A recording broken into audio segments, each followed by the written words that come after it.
चलो स्टार्ट करते हैं आज का लेक्चर। पहले क्या करेंगे, होमवर्क चेक करेंगे। ओके, तो पहले होमवर्क चेक कर लेते हैं। वो जो सब हमने आधा छोड़ा था जिसका तुम लोगों को बैलेंसिंग करना था, पहले वो वाला चेक करेंगे। उसके बाद एक लास्ट इलस्ट्रेशन बचा है, देखो हमारा, वो इलस्ट्रेशन सॉल्व करेंगे। फिर प्रैक्टिकल क्वेश्चंस पे जाएंगे। प्रैक्टिकल क्वेश्चंस के जो आपके होमवर्क थे वो डिस्कस करेंगे। जो कुछ फ्रेश क्वेश्चंस है, कोई नया क्वेश्चन होगा तो सॉल्व करेंगे, वरना होमवर्क आएंगे आप लोगों को। आ जाओ इसका बैलेंसिंग करते हैं।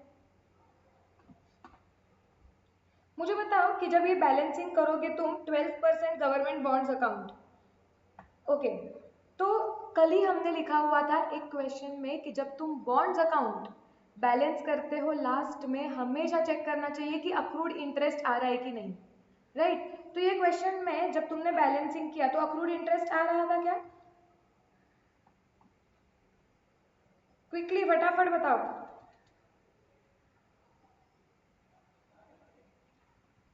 या सब लोग भूल गए, नहीं किया सॉल्व?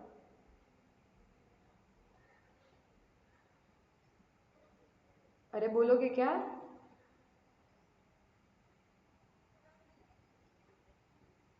अक्रूड इंटरेस्ट कितना आया फिगर?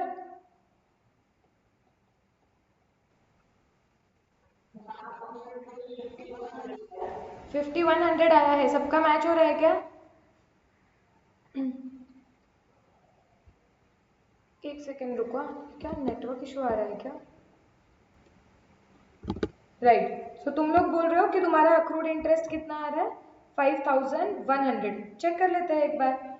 तुम्हारे पास बॉन्ड्स कितने थे? पहले 1200 के थे, फिर 2000 के थे, लेकिन तुमने 1500 के बेच दिए थे। तो मतलब तुम्हारे पास साल के आखिरी दिन पे सिर्फ 1700 बॉन्ड्स थे। तो ये 1700 के बॉन्ड्स के ऊपर का ही तुम इंटरेस्ट अक्रू करोगे। अब तुम्हें लास्ट इंटरेस्ट कब मिल चुका था? इंटरेस्ट डेट क्या थी तुम्हारी? जून और दिसंबर। तो लास्ट इंटरेस्ट तुम्हें दिसंबर में मिल चुका था। तो इसका मतलब जनवरी, फरवरी, मार्च का interest you have earned, however you have not received, so you have to pass entry for it. तो ये 1700 पे तुम्हारा इंटरेस्ट कितना आएगा? 1700 into 100 into 12% divide by 12 into 3, 5100। Correct है काव्या? तो हम क्या लिख देंगे? बाय एक्रूड इंटरेस्ट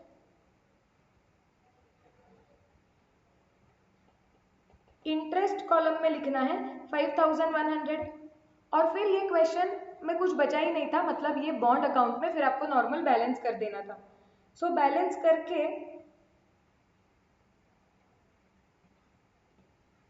फटाफट मैं डायरेक्टली बैलेंस बताती हूँ तुम्हें।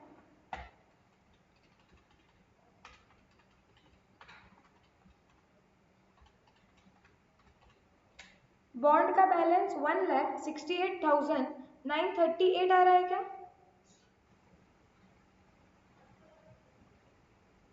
यस नो कंफर्म करो।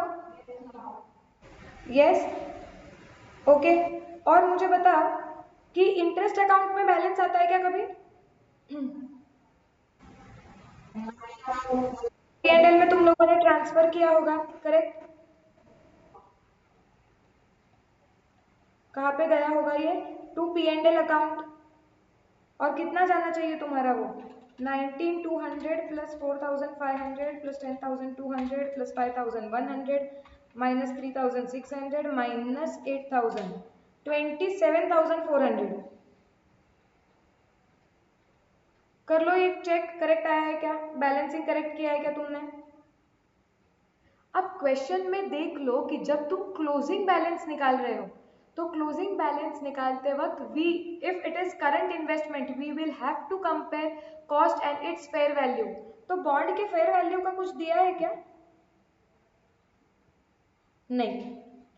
तो इसका मतलब हमें ये जो बॉन्ड्स है वो दिखाने ही पड़ेंगे कॉस्ट पे,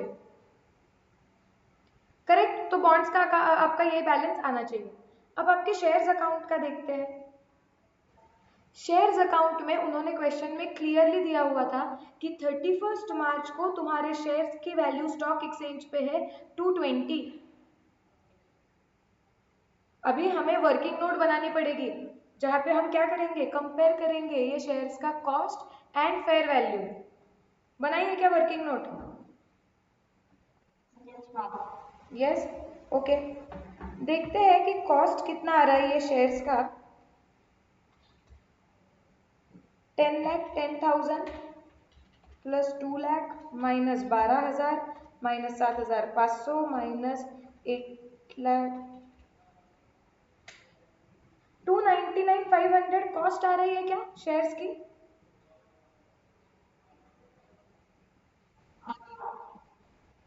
कॉस्ट 299,500।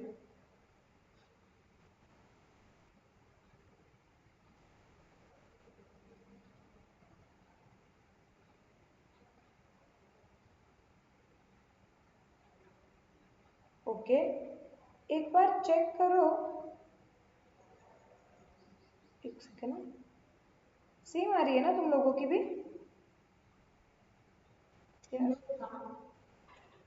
Right, okay. कुछ रह गया है क्या हमारा? कल हमने कहाँ तक क्लोज किया था? एक सेकेंड चेक कर लेने दो। लास्ट हमने डिविडेंड रिकॉर्ड किया था, राइट? ये सब बीच में से अगर ऐसे रह जाता है ना तो इशू आ जाता है। पहले 10,10,000 के बाय किए थे, फिर राइट बाय किए लग रहे हैं। उसके बाद क्या हुआ था? 12,500 और 8,91,000 का सेल किया था। वो सेल का प्रॉफिट लॉस नहीं निकाला था क्या हमने?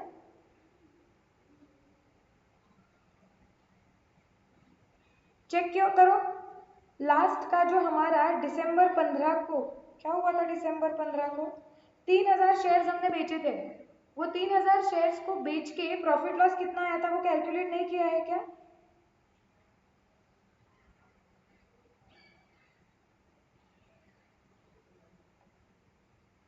राइट इशू तक ही आया है।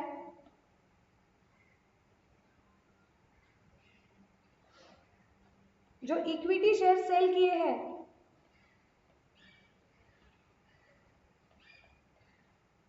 सेल ऑफ इक्विटी शेयर्स कब सेल किए थे? दिसंबर 15 को।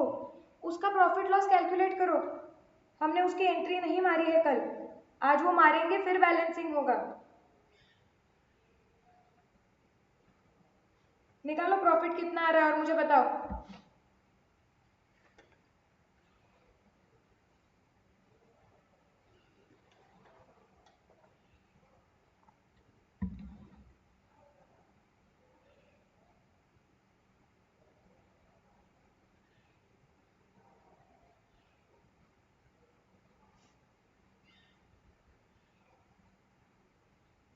चलो मैं भी करती हूँ, तुम भी साथ में सॉल्व करो। उसकी सेलिंग प्राइस कितनी आई थी? 3,000 बेचे थे शेयर्स, 8,91,000। कॉस्ट प्राइस देखो कितनी आ रही है। क्वेश्चन चेक करो हमेशा कि कॉस्ट कैसे निकालना है, एवरेज कॉस्ट लेना है, फीफो लेना है। क्वेश्चन में क्या बोला हुआ है? एवरेज कॉस्ट लेना है, मार्क भी किया है हमने। देखो कितना आ रहा है एवरेज कॉस्ट इसका।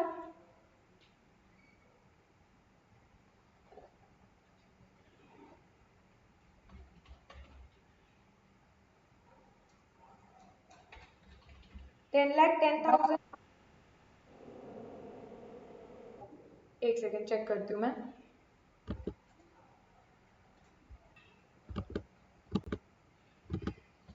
कॉस्ट कैलकुलेट करो।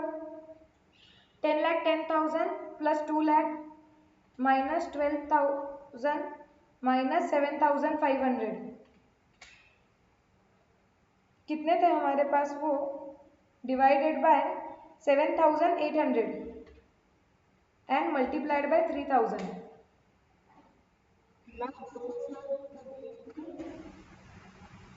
200 शेयर्स जो बेच दिए, कौन से शेयर्स कब बेचे हैं? तो किए ना वो मैंने माइनस, एक सेकेंड रुको।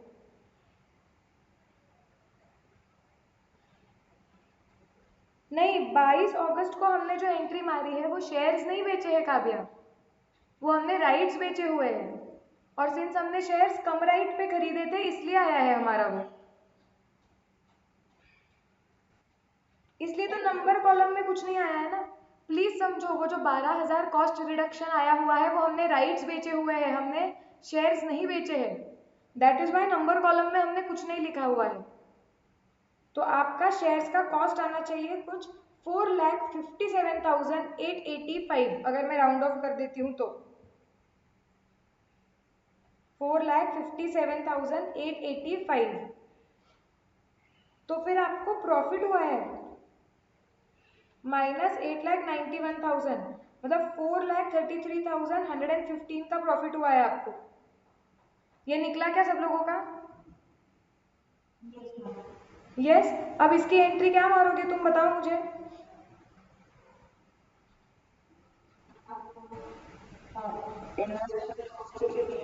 Investment account debit to P and L, correct. Cost column में लिख दो 4,33,115, राउंड ऑफ कर दिया है मैंने। ये एंट्री हम कब मारेंगे? दिसंबर 15 को, जब सेल हुआ है।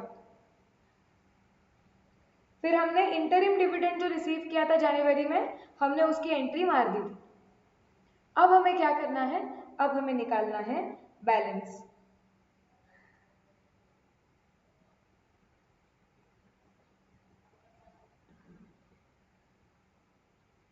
अब कितना कॉस्ट जो हमारी आ रही थी, जो हम निकाल रहे थे वर्किंग नोट में, अब और एक वर्किंग नोट बनाओ जिसमें कॉस्ट लिखना पड़ेगा। कितना है? 10,10,000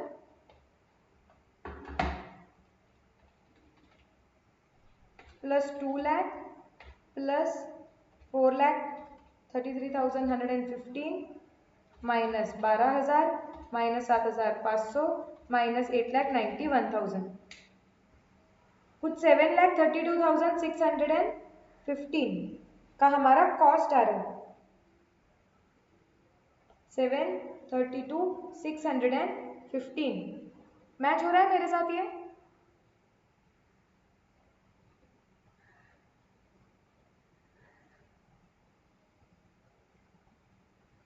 यस नो?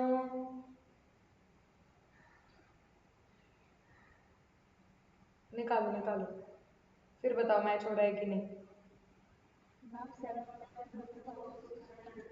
करेक्ट। और इससे हमें क्या कंपेयर करना है?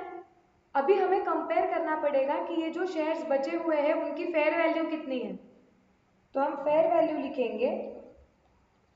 क्वेश्चन में बताया हुआ है कि फेयर वैल्यू एक शेयर की 220 लेनी है, मल्टीप्लाइड बाय कितने शेयर्स है हमारे पास, देखो 5,000 plus 2,000 plus 800 and minus 3,000, 4,800 shares है हमारे पास, मल्टीप्लाइड बाय 220।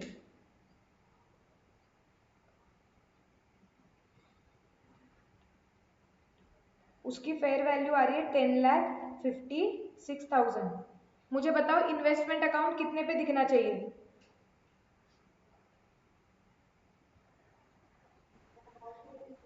कॉस्ट पे दिखना चाहिए, तो तुम नीचे हेडिंग दे दोगे, नोट लिख दोगे।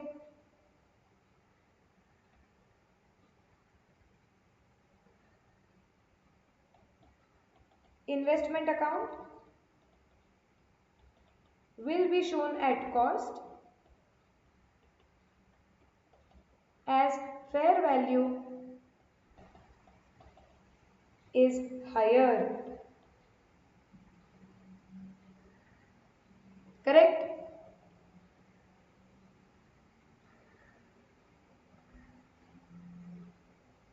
तो यहाँ पे लिख दो March 31st by balance carried forward 4,800, जिनका कॉस्ट आ रहा है 7,32,615।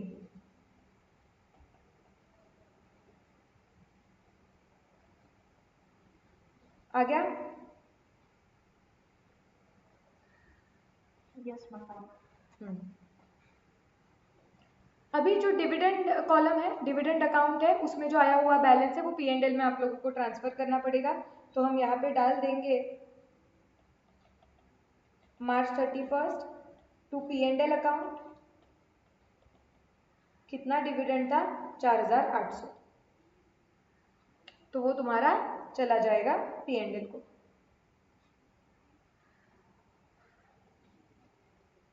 क्या हम ये बैलेंसिंग आपका हो चुका है? क्लियर है ये पूरा?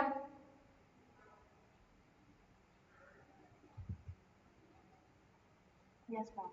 Yes. Vishwajit, Saloni, Shravani? Yes ma'am. Yes ma'am. Yes.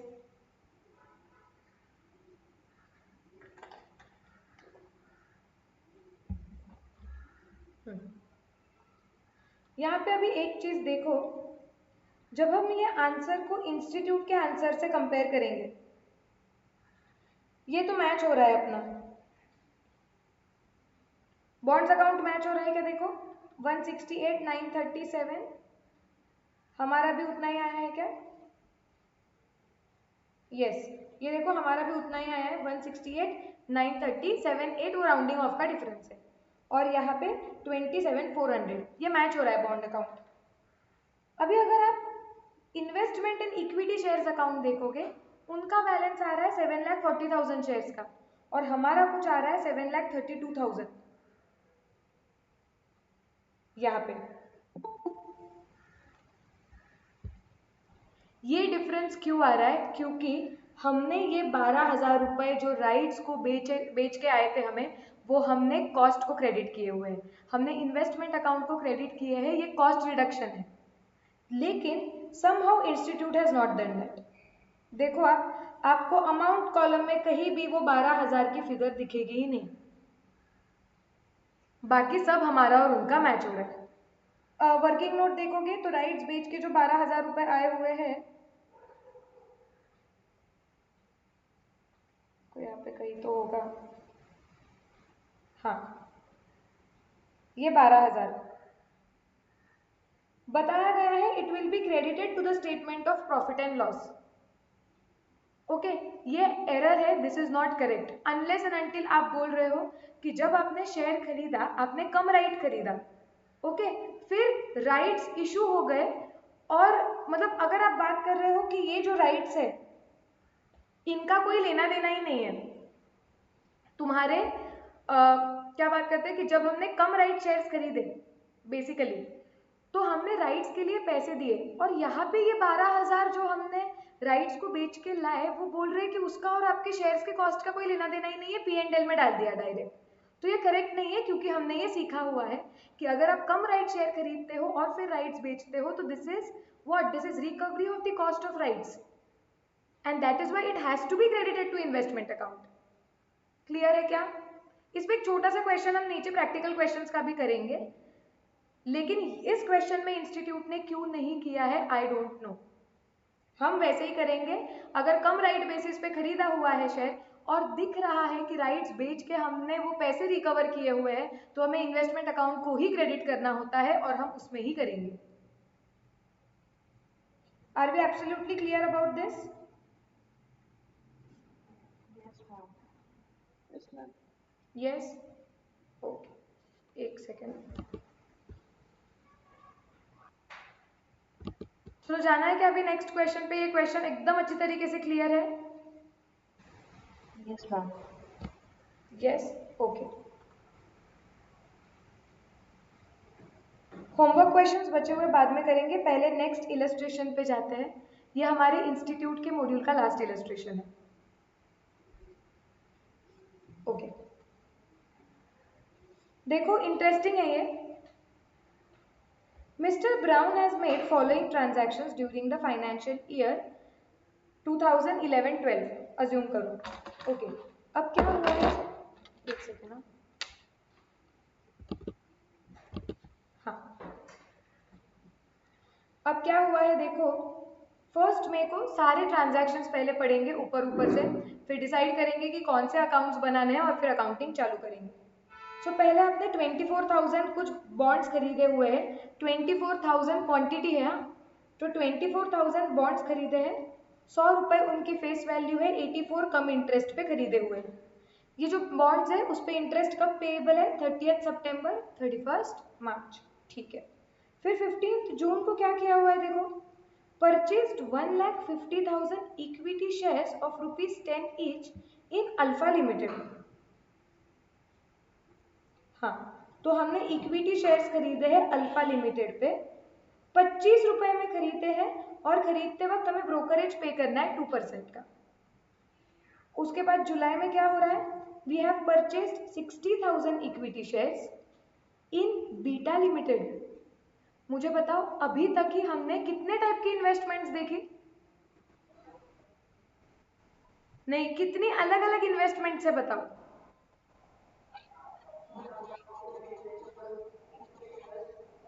एक बॉन्ड्स देखे यहाँ पे 12% बॉन्ड्स, डिबेंचर्स नहीं है यहाँ पे।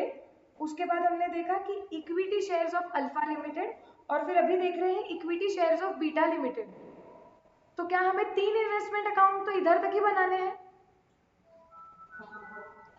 राइट? ओके, अभी आगे जाते हैं। इसमें भी 24 रुपीज पे खरीदा हुआ है, ये भी ब्रोकर के पास से खरीदा हुआ है, तो 2% ब्रोकरेज लग रहा है हमें। Alpha limited made a bonus issue, ठीक है, बोनस हुआ है अल्फा का, of 2 shares for every 3 shares held, मतलब 2:3 है, ठीक है। उसके बाद sold 80,000 shares in Alpha limited, shares बेच भी दिए हमने अल्फा लिमिटेड के 22 रुपए में। फिर जनवरी में इंटरिम डिविडेंड मिला हुआ है हमें अल्फा लिमिटेड कंपनी से, कितना परसेंट? 15%। फिर 15 जनवरी को बीटा लिमिटेड ने राइट किया, right issue of 1 equity share for every 4 share held, मतलब 1:4 हो गया ये, एट ₹5 पर शेयर। 5 पर शेयर क्या है? Exercise price. अब ये जो मिस्टर ब्राउन है जिसके बुक्स में हमें अकाउंटिंग करना है, he exercised his option for 40% of his entitlements. Okay, मतलब 40% ऑफ एंटाइटल जो भी है उसने एक्सरसाइज किया है वो, and he sold balance rights, मतलब जो सोल्ड किया हुआ है वो कितना है? 60%। 40% खरीदा तो 60% बेचा। कितने में बेचा है? 2.25 इज सेलिंग प्राइस, ठीक है। अभी 1 मार्च को जो आप हम वो बॉन्ड्स के बारे में बात कर रहे थे जो स्टार्टिंग में खरीदे हुए हैं, वो बॉन्ड्स हमने बेचे हुए हैं 90 रुपीज एक्स इंटरेस्ट पे। 15 मार्च को हमें इंटरिम डिविडेंड मिला हुआ है बीटा लिमिटेड से। सो 3 प्राइमरी इन्वेस्टमेंट के बारे में बात कर रहे हैं, bonds, shares, equity shares in alpha and equity shares in beta. Prepare separate investment account for bonds, shares of alpha and shares of beta in the books of Mr. Brown for the year ended on 31st March 2012. Question lengthy है कि नहीं? Easy है लेकिन lengthy है। So अगर आप question को पूरा देखोगे तो ऐसा कुछ नया नहीं है, वापस वही वही है, बॉन्ड्स खरीदे, बेचे, बोनस, डिविडेंड, राइट। लेकिन सिर्फ इतना है कि क्वेश्चन थोड़ा लेंथी है, काफी ट्रांजैक्शंस है, और अभी तुम्हें केयरफुली सॉल्व करना पड़ेगा क्योंकि 3 इन्वेस्टमेंट अकाउंट बनेंगे, तो शांति से पोस्टिंग करते वक्त देखना पड़ेगा कि करेक्ट अकाउंट में पोस्ट कर रहे हैं ना। ओके, फॉर्मेट ड्रॉ कर दो। 3 फॉर्मेट्स ड्रॉ करने हैं।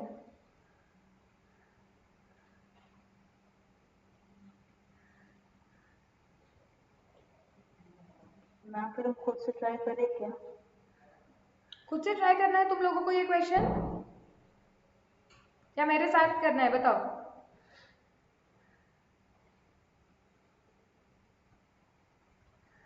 बताओ बताओ जल्दी।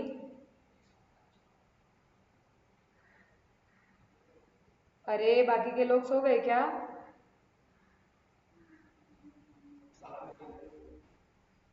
साथ में ही करते।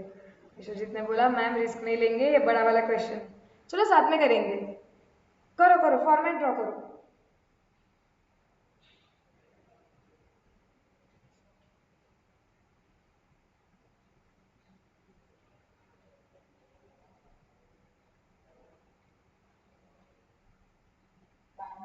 हाँ,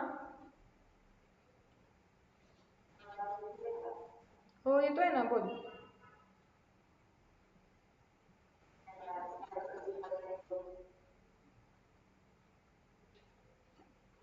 बोलते बोलते भी डिस्कनेक्ट हो गई क्या ये? नहीं नहीं है। अभी हो रहा है ना लेकिन स्टेबल, आकांक्षा? Yes ma'am. हाँ,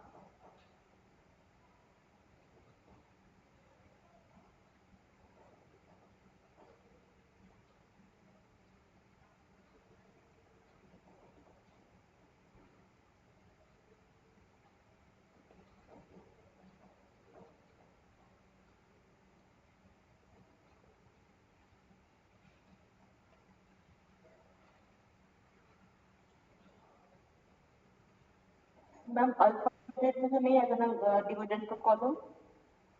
कर लो ना ड्रॉ, है ना, एक बार इंटरिम डिविडेंड अल्फा का भी तो है ना, देखो 1 जनवरी को received interim dividend from alpha. Yes ma'am, yes ma'am.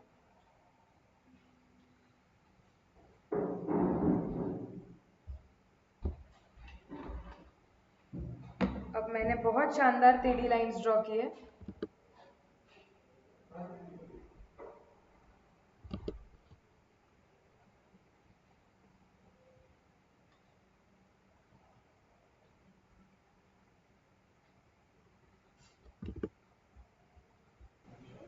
Format draw करके हो गया है? हाँ हाँ करो ड्रॉ, हेडिंग वगैरह बराबर से दे दो।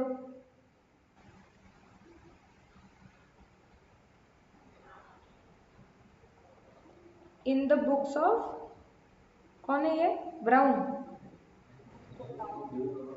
In the books of mister brown.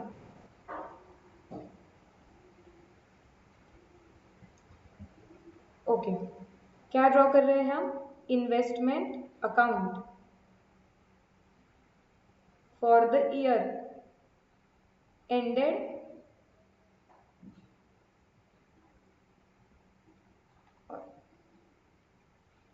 31 मार्च बोला है क्या, yes 31 March 12, so for the year ended 31 March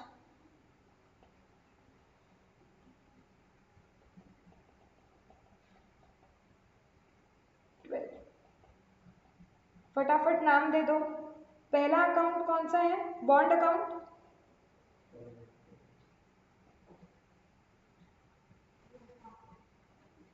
details लिख दो प्रॉपर, कौन सा है वो, 12% बॉन्ड्स अकाउंट। दूसरा क्या है, इक्विटी शेयर्स इन अल्फा,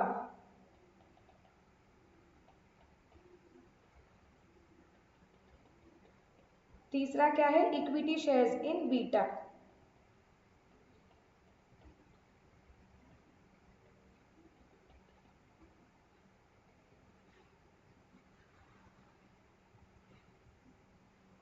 फटाफट से हेडिंग भी दे दो, date particulars number cost interest,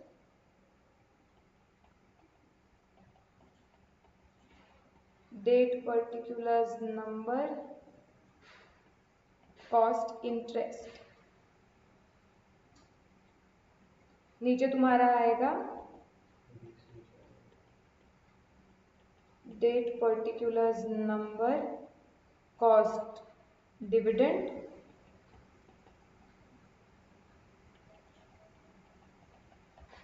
date particulars number cost dividend.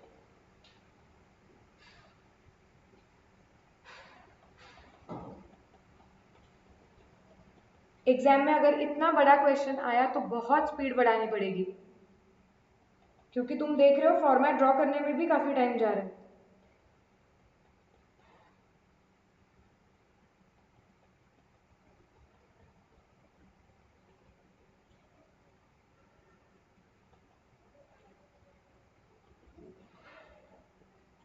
हो गया फॉर्मेट, स्टार्ट करना है क्वेश्चन तुरंत, यस चलो। पहले 1 मई को देखो क्या किया हुआ है, purchase 24,000 12% bonds of ₹100 each eight ₹84 come interest, okay, and interest is payable on 30th September and 31st मार्च, ठीक है।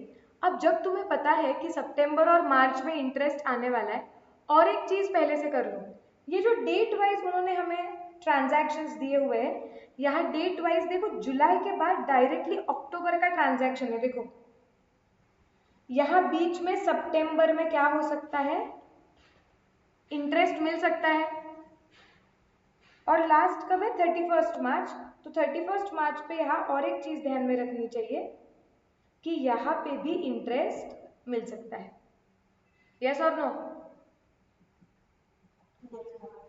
स्मार्टली पहले एग्जाम में ये लिख लो ताकि स्किप ना हो जाए। अब चलो फटाफट चालू करते हैं। निकालो स्प्लिट और बताओ इंटरेस्ट के लिए कितना, इंटरेस्ट कॉलम में कितना आएगा, इन्वेस्टमेंट कॉलम में, कॉस्ट कॉलम में कितना आएगा जब हमने बॉन्ड्स खरीदे हैं। वर्किंग नोट बनाओ नीचे, या डायरेक्टली अभी कैलकुलेटर पे आ रहा होगा तो वो भी चलेगा। फटाफट निकाल के बताओ।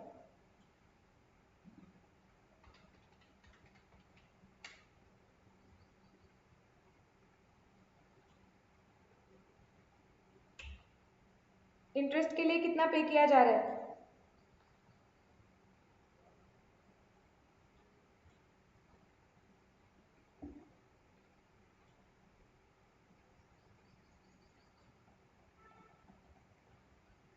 वर्किंग नोट फर्स्ट, टोटल कितने में खरीदा है? 84 में। इसे स्प्लिट करना पड़ेगा किस में? बॉन्ड्स की वैल्यू, इंटरेस्ट की वैल्यू। लास्ट इंटरेस्ट कब मिला था हमें बताओ जल्दी। मार्च। हम खरीद कब रहे हैं बताओ? मई। तो इसका मतलब हमें कितने महीने का इंटरेस्ट देना पड़ेगा? एक महीने का। अप्रैल। एक महीने का इंटरेस्ट कितना आ रहा है? 100 इंटू 12% डिवाइड बाई 12, मतलब एक रुपया हम इंटरेस्ट के लिए पे कर रहे हैं, 83 रुपीज बॉन्ड के लिए पे करने वाले हैं। ऐसे कितने खरीदे हुए हैं नंबर? 24,000। इसका मतलब कितना आएगा? इंटरेस्ट के लिए 24,000 पे किया है हमने, बॉन्ड के लिए पे किया है 83 इंटू 24,000 विच इज 19,92,000। करेक्ट? आ गया क्या ये स्प्लिट? यस। एंट्री क्या होनी चाहिए? Investment account debit, interest account debit to bank. So जाओ फटाफट ऊपर लिखो कौन सा ईयर है ये तुम्हारा।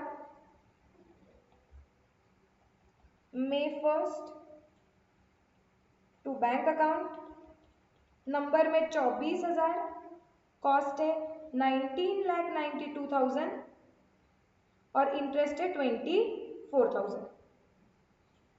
आ गया ये सबका? ज्यादा है क्या आगे जल्दी? Yes.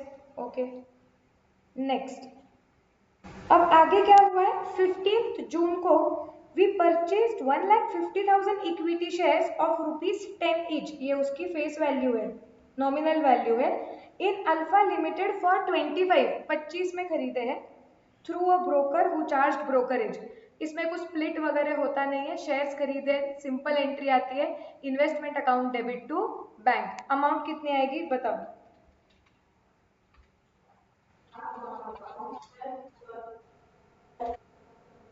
38,25,000, that is correct। 1,50,000 into 25 plus brokerage बोलना मत 2%।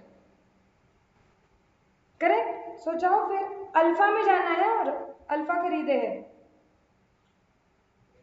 सो जाओ अल्फा में और लिखो डेट, कब खरीदे? जून 15 टू बैंक अकाउंट, कितने खरीदे? 1,50,000, कॉस्ट हमें आ गया 38,25,000।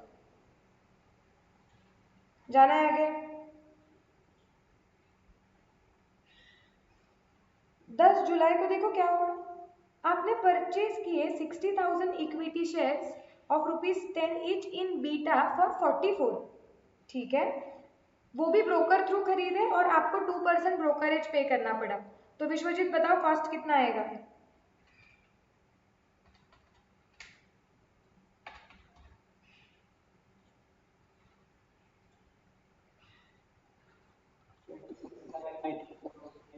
करेक्ट, 26,92,800 ब्रोकरेज ऐड करके। जाओ बीटा में जाके एंट्री मारो।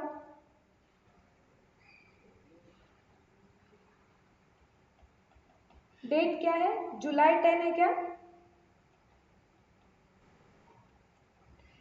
टू बैंक अकाउंट, कितने खरीदे? 60,000, कितने में खरीदे? 26,92,800 ब्रोकरेज ऐड करके। अब देखो जुलाई के बाद उन्होंने दिया था डायरेक्टली अक्टूबर, लेकिन बीच में आएगा सितंबर, और सितंबर में क्या होगा, हमें ये बॉन्ड्स पे इंटरेस्ट मिलेगा। जाओ बॉन्ड्स अकाउंट में। ओके, कितने के बॉन्ड्स है, 24,000 तो बॉन्ड्स है हमारे पास, जिनकी फेस वैल्यू कितनी है, 100। इंटरेस्ट निकालो, उस पर कितना मिलेगा,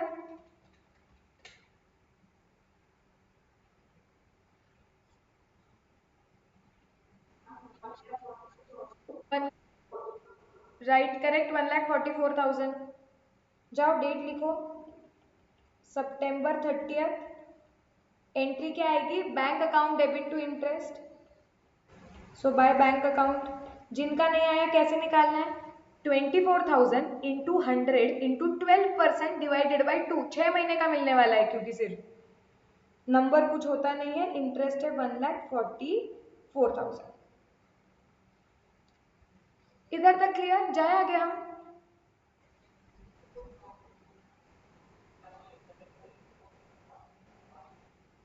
नहीं, हमें मिलते वक्त तो 6 महीने का ही मिलेगा ना, क्योंकि जब ये इंटरेस्ट कहाँ से आया हुआ है मोहम्मद, ये इंटरेस्ट आया हुआ है कंपनी से।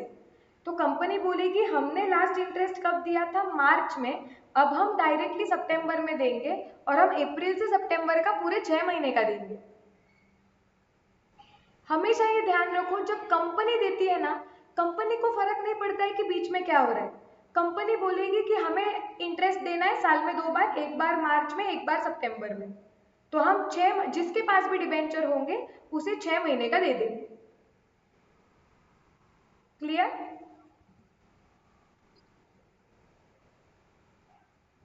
चलो, अब अक्टूबर में क्या हुआ है, अल्फा ने बोनस किया इन द रेशियो ऑफ 2:3। देखो तो हमें कितना मिलेंगे बोनस शेयर्स, अल्फा है, अल्फा के अकाउंट में जाओ, 2:3 रेशियो है, बताओ कितने मिलेंगे, 1,00,000। 1,50,000 डिवाइड बाई 3 इंटू 2। कॉस्ट वगैरह कुछ आता नहीं, जर्नल एंट्री आती नहीं है, लिख दो डायरेक्टली, अक्टूबर में एंट्री मार दो सिर्फ नंबर कॉलम में, टू बोनस शेयर्स 1,00,000। डेट क्या है, October 14। करेक्ट। आगे जाते हैं, अब जनवरी महीना आ गया, इनका क्या है, सितंबर और मार्च है ना, हाँ। अब जनवरी महीना आ गया, अब क्या बोल रहे हैं, नहीं यार सॉरी, बीच में 31 अक्टूबर वाला भी ट्रांजैक्शन है, बोनस के बाद 31 अक्टूबर वाला ट्रांजैक्शन है, जिसमें बोला गया है 80,000 शेयर्स जो अल्फा के हैं वो हमने बेचे 22 रुपए में। सिंपल एंट्री क्या आती है, bank account debit to investment account. कितने अमाउंट से,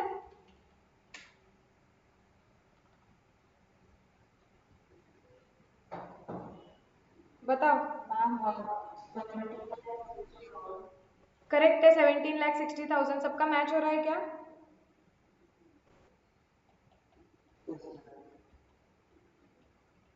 बाय बैंक अकाउंट लिख दो, 17,60,000। अब नेक्स्ट क्या करूं मैं,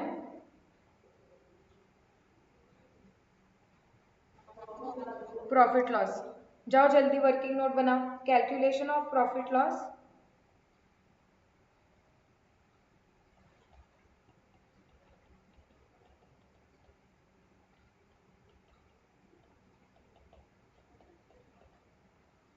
on sale of shares of alpha,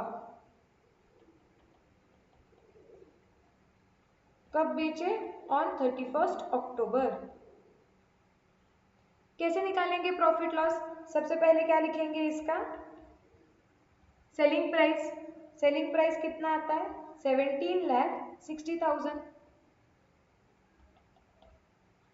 तुम इसका कॉस्ट प्राइस निकाल के बताओगे कितना आता है कॉस्ट प्राइस,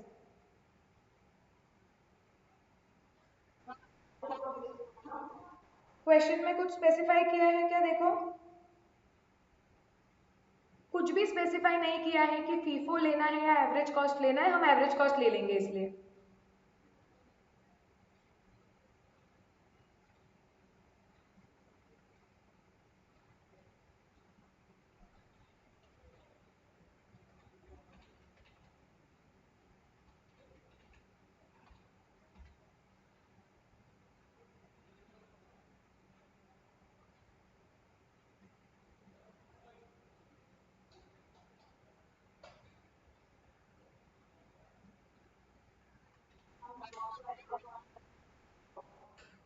कॉस्ट कितना आ रहा है पहले बताओ मुझे।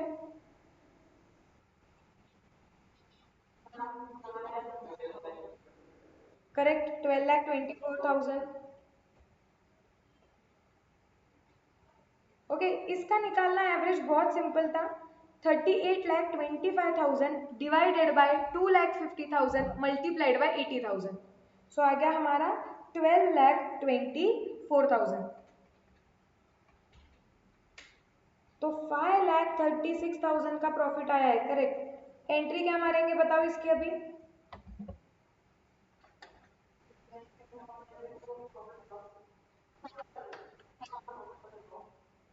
करेक्ट है, investment account debit to P and L. जाओ अल्फा में लिख दो, as on date of sale October 31st, to profit and loss account to P and L account, cost column में 5,36,000। चलो, तो ये वाला भी हो गया हमारा। अब क्या बोला है, we have received 15% interim dividend on shares of Alpha Limited. Alpha Limited के जो शेयर्स है उसमें इंटरिम डिविडेंड मिला हुआ है। जाओ तो वहां पे देखो एक बार अल्फा हमारे पास कौन से शेयर्स है अल्फा के। एक तो हमने जून में खुद खरीदे थे 1,50,000, फिर हमें बोनस मिला था 1,00,000 का, बस ये है। और उसके बाद हमने उसमें से कुछ 80,000 के शेयर्स बेच दिए। अब सबसे पहले क्वेश्चन तुम पूछोगे, सारे शेयर्स एलिजिबल है क्या इंटरिम डिविडेंड मिलने के लिए? कोई ऐसा शेयर है क्या कि जिसपे हमें इंटरिम डिविडेंड मिलेगा ही नहीं? जैसे कुछ क्वेश्चंस में वो बोलते थे कि आपको बोनस और राइट पे मिलेगा नहीं, यहाँ पे ऐसा कोई किस्सा है क्या? नहीं। एक तो क्वेश्चन भी नहीं बोल रहा है, सेकेंडली अगर आप देखोगे तो इंटरिम डिविडेंड मतलब इस साल का डिविडेंड है, और अल्फा ने बोनस दिया हुआ था, लेकिन बोनस भी इंटरिम डिविडेंड के पहले दे दिया है हमें। तो इस केस में वो बोनस शेयर्स पे भी इंटरिम डिविडेंड मिलेगा, तो मिलेगा तो सारे शेयर्स पे। अब कैलकुलेट करो कितना है वो।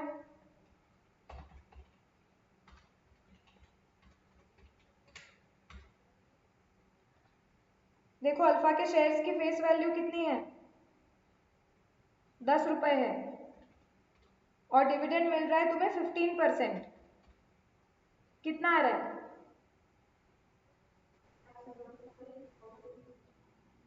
3,75,000। मैच हो रहा है क्या सबका?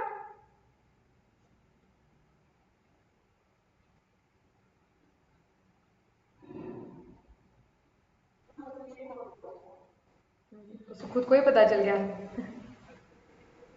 2,55,000 इज करेक्ट। कैसे?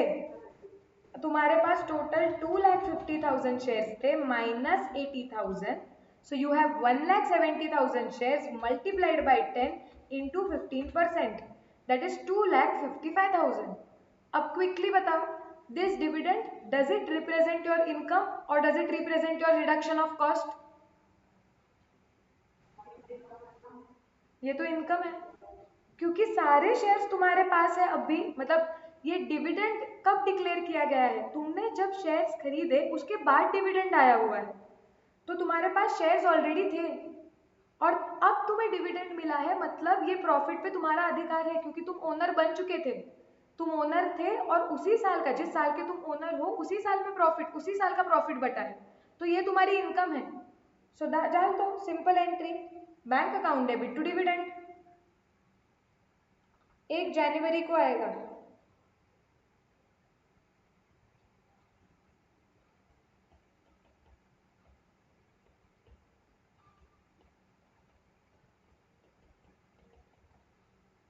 डिविडेंड कॉलम में लिखना। Done.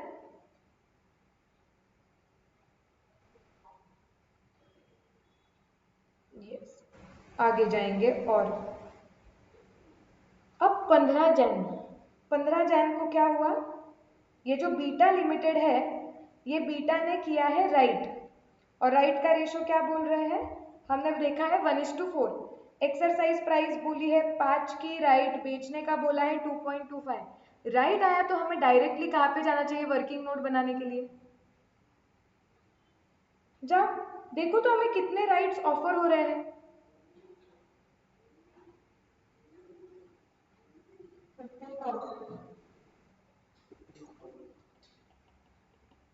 Calculation of right shares offered, subscribed and sold. हमारे पास टोटल थे 60,000 शेयर्स, और हमारा रेशो क्या आ रहा है 1:4। तो 60,000 डिवाइडेड बाय 4, 15,000 आएगा, करेक्ट है। अब ये 15,000 को स्प्लिट करेंगे, कुछ सब्सक्राइब किए हैं, कुछ बेचे हैं। सब्सक्राइब कितना परसेंटेज किया है बताओ,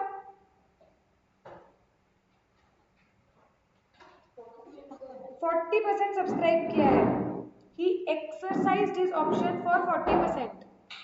सो 40% अगर हम देखेंगे तो हमने 40% सब्सक्राइब किया हुआ है और 60% बेचा हुआ है, मतलब 6,000 शेयर्स हमने खरीदे और 9,000 का बेच दिया। अब ये कितने में खरीदे हैं, एक्सरसाइज प्राइस क्वेश्चन में हमने कितनी मार्क की है देखो तो, 5 रुपए मार्क की है, देखा क्या,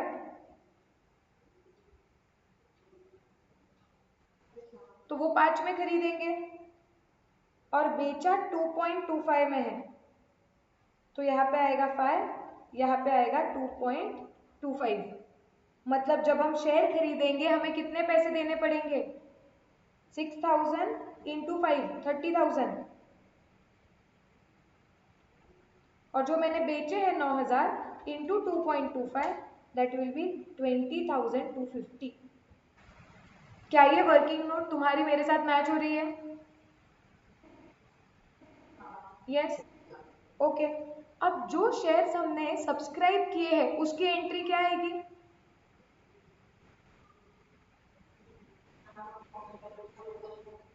हाँ, काव्या बैंक टू इन्वेस्टमेंट बेच रहे हैं क्या, फिर खरीदते वक्त बैंक को डेबिट जा रहा है, ऐसे कानों को चुभने चाहिए ऐसे गलत एंट्रीज, कि हम परचेज बोल रहे हैं तो बैंक को डेबिट कैसे बोल सकते हैं। सो टू बैंक अकाउंट, हम नंबर कॉलम में लिखेंगे 6,000, अमाउंट कॉलम में लिखेंगे 30,000, बीटा केस में लिखो, और डेट है जनवरी 15।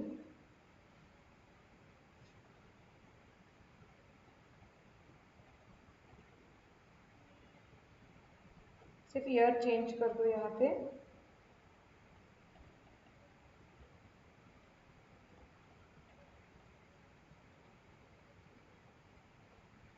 अभी जो राइट्स बेचे उसकी एंट्री कहाँ पे जाएगी,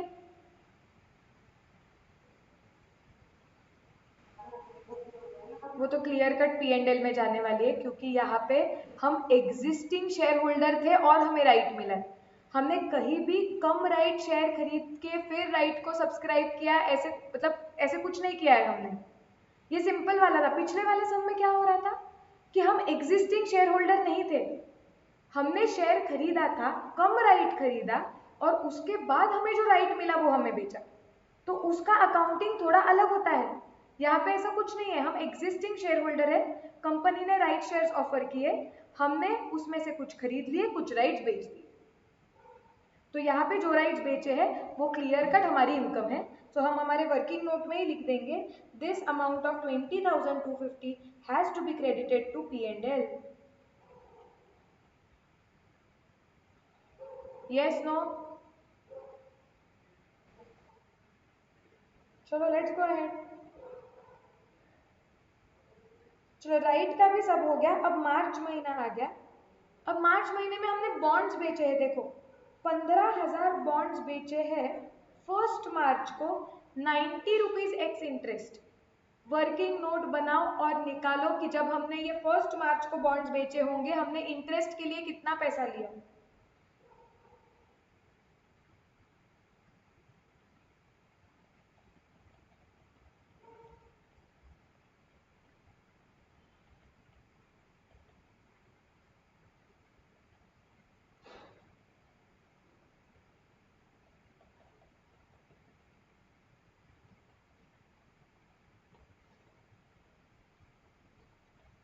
So calculation of interest collected on sale of bonds।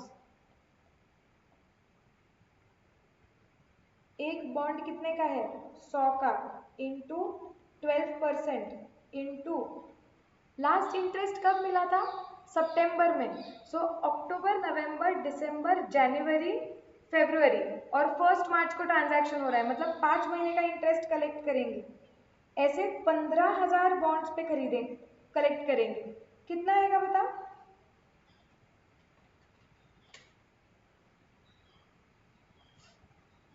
कितना आया बताओ। 75,000 इज करेक्ट। अब एंट्री क्या मारेंगे बैंक अकाउंट डेबिट, जो सिर्फ बॉन्ड्स के लिए पैसे हमने जमा किए हैं। ओके, सिर्फ बॉन्ड्स के लिए हमने कितने पैसे लिए हैं देखो तो क्वेश्चन में 90 रुपीज एक्स इंटरेस्ट, तो सिर्फ बॉन्ड्स के लिए 90 रुपए लिए हैं। सो बैंक में टोटल अमाउंट आएगी bank account debit to bonds, मतलब टू इन्वेस्टमेंट अकाउंट आएगा 15,000 इंटू 90 और इंटरेस्ट हमने निकाला हुआ है टू इंटरेस्ट 75,000। जाओ तो तुम्हारे बॉन्ड्स अकाउंट में ईयर चेंज करो, मार्च 1 लिखो, बाय बैंक अकाउंट 15,000 डिवेंचर बेच दिए जिनका कॉस्ट आ रहा है 15,000 into 90 straight away given in question 13,50,000 and we also collected interest which was not straight away given in the question, we calculated it of 75,000। yes, तुम्हारे figures मेरे साथ match हो रहे हैं क्या? इंडिपेंडेंटली तुम कैलकुलेट करो। हो रहा है? हाँ बोलो। ये वापस से बताओ ये वाली एंट्री। हाँ ठीक है। सी क्या हुआ है, हमने बॉन्ड्स बेच दिए, तो जब बेचे तब हमने 90 रुपीज कलेक्ट किए एक्स इंटरेस्ट। इसका मतलब 90 रुपीज सिर्फ बॉन्ड्स के लिए कलेक्ट हुए हैं। सो 15,000 मल्टीप्लाइड बाय 90, ये 13,50,000 have been collected only for bonds. Plus we would have collected something extra for interest, क्योंकि हमें लास्ट इंटरेस्ट कब मिला था सितंबर में, हम बेच रहे हैं मार्च में। सो सितंबर के बाद अक्टूबर नवंबर दिसंबर जनवरी फरवरी 5 महीने का इंटरेस्ट हम वसूल करेंगे, जो कितना आएगा 100 into 12% divide by 12 multiplied by 5 multiplied by 15,000। यहाँ पे बाय बैंक आ गया। अब बॉन्ड्स बेचे हैं, क्या होना चाहिए? जाओ नीचे,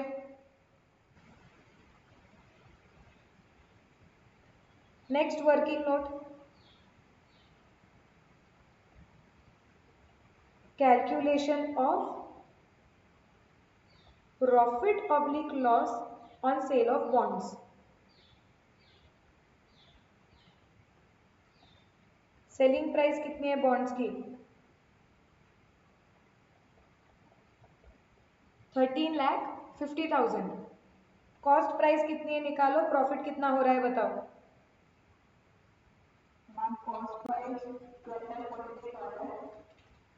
हाँ कैसे निकालोगे, 19,92,000 अगर आप देखोगे तो इतने में हमने बॉन्ड्स खरीदे हुए हैं। सो 19,92,000 divided by 24,000 multiplied by 15,000, 12,45,000 is the cost price।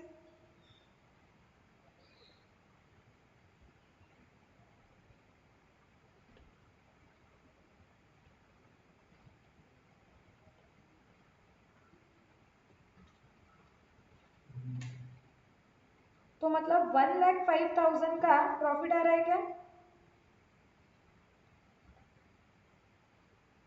Yes, ma'am.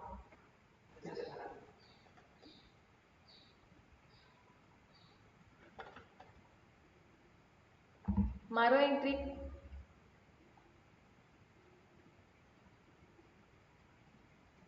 Profit की मार्च फर्स्ट को ही मारोगे। Investment account debit to P&L।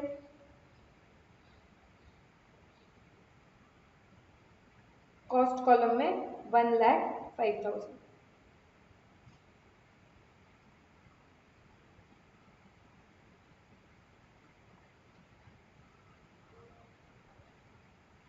Okay, अब 15 मार्च आया और 15 मार्च को क्या हुआ?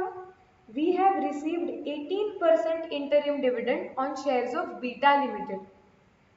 ओके, देखो तो बीटा लिमिटेड के शेयर्स हमारे पास कितने हैं?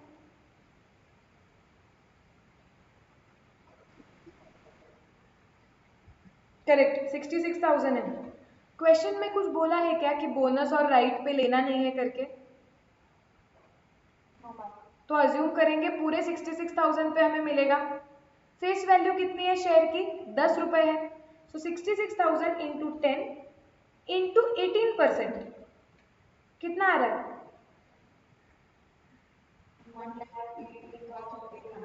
1,18,800। अब ये हमारी इनकम है या ये रिडक्शन ऑफ कॉस्ट है बताओ? Clearly income. हम ऑलरेडी ओनर है और उसी साल का प्रॉफिट मिल रहा है, तो सेम लॉजिक से इनकम है। So bank account debit to dividend डाल दो। कब मिल रहा है ये? 15 मार्च ना।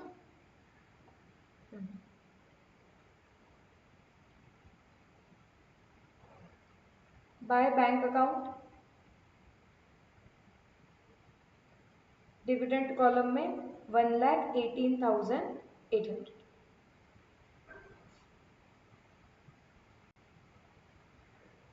जाते हैं और आगे क्वेश्चन में कुछ दिया नहीं है। बोला interest was duly received on due dates. Now please understand, year जब क्लोज हो रहा है 31 मार्च को, उस दिन हमें बॉन्ड्स का इंटरेस्ट मिलेगा क्योंकि वो ड्यू डेट है। ओके, अक्रूड नहीं होगा अभी मोहम्मद, अब मिल ही जाएगा ना 31 मार्च को। ओके, सी प्लीज ये समझो, उनका ड्यू डेट ही 31 मार्च है, तो कंपनी 31 मार्च को इंटरेस्ट पे कर देगी। सो यहाँ पे हमें इंटरेस्ट 31 मार्च को मिल जाएगा, 31 मार्च तक का पूरा।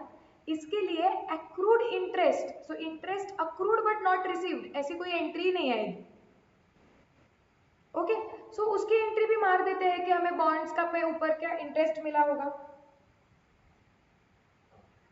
आ जाओ उधर बॉन्ड्स अकाउंट में।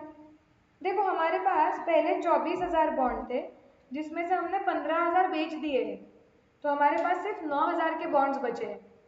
9,000 इंटू 100 इंटू 12% डिवाइड बाई 2, तो 54,000 का मिलेगा क्या इंटरेस्ट हमें?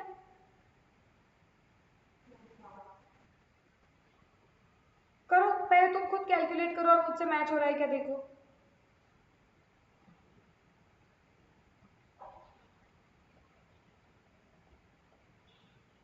हो रहा है मैच? अब हम क्या लिख देंगे कि bank account debit to interest, so by bank account interest column में 54,000।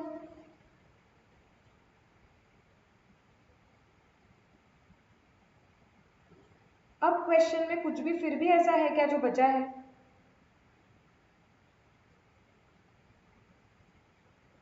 नहीं।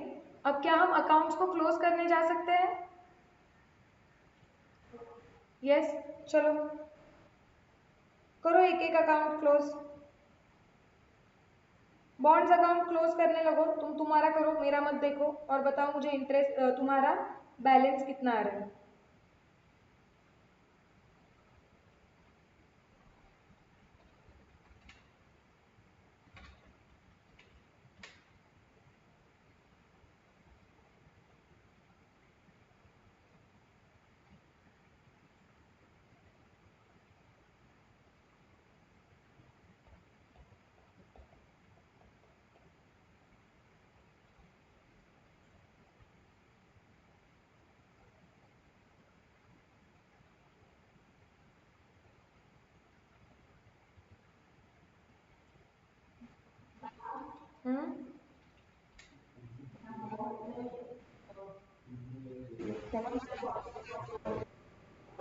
करेक्ट, 7,40,000 47,000 आ रहा है। और इंटरेस्ट ट्रांसफर कर दो P&L में।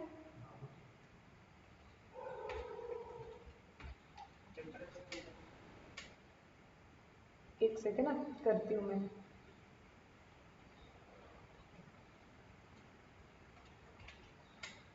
$2,49,000 आया। Yes ma'am. यस, ट्रांसफर कर दो P&L पे।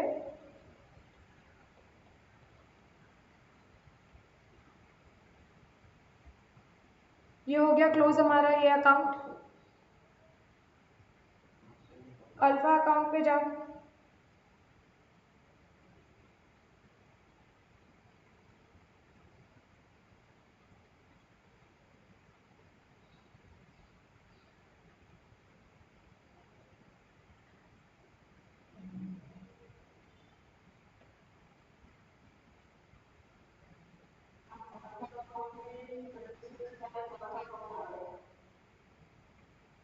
करती हूँ मैं चेक।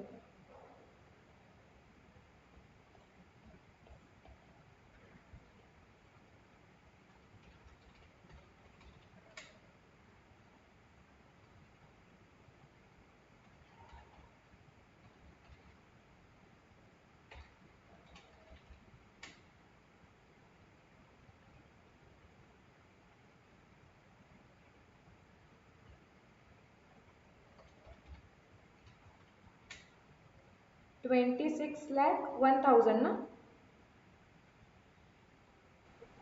यस, डिविडेंड भी ट्रांसफर करो।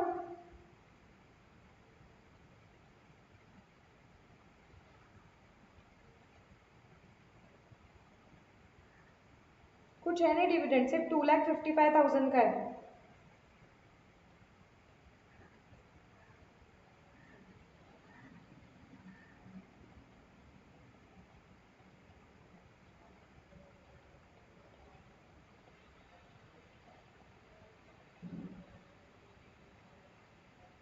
करेक्ट। और बीटा का भी बैलेंस निकालो।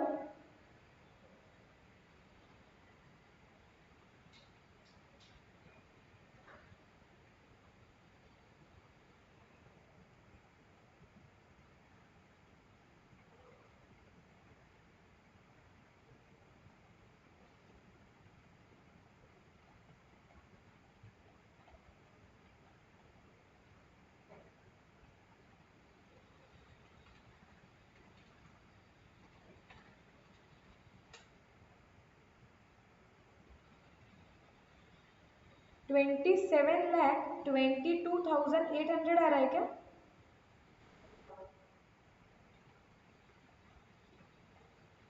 और डिविडेंड कितना ट्रांसफर हो रहा है? 1,18,800।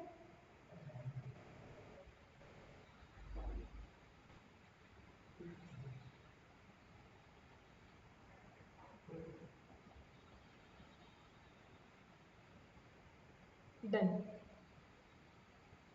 सो इसमें सारी चीजें कवर हो गई थी।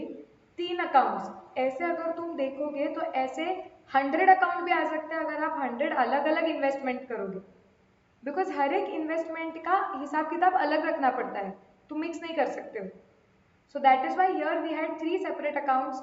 बॉन्ड्स यहाँ पे सब कवर हुआ, देखो बॉन्ड्स कवर हुआ, परचेज हुआ, सेल हुआ, एक्स इंटरेस्ट हुआ, कम इंटरेस्ट हुआ, फिर राइट्स हुए, बोनस हुए, और सिर्फ अगर उन्होंने ये दे दिया होता अक्रूड इंटरेस्ट और प्लस कोई भी इक्विटी शेयर की साल के आखिरी दिन पे मार्केट प्राइस दे दी होती, तो फिर जो वो हम लास्ट में करते हैं कि अक्रूड की एंट्री मारो, फिर एंड में चेक करो कॉस्ट और फेयर वैल्यू, तो ये क्वेश्चन मास्टर क्वेश्चन हो जाता था, सारे कंसेप्ट कवर हो जाते थे। But clear? एग्जाम में हाँ कुछ भी आ सकते हैं, बट 3 अकाउंट्स वाला अगर उन्हें जानबूझ के पेपर थोड़ा लेंदी करना है तो वो डाल सकते हैं, क्योंकि अगर तुम ऑब्जर्व करोगे तो हमें ये क्वेश्चन सॉल्व करने के लिए ऑलमोस्ट 45 मिनट्स लगे शायद से।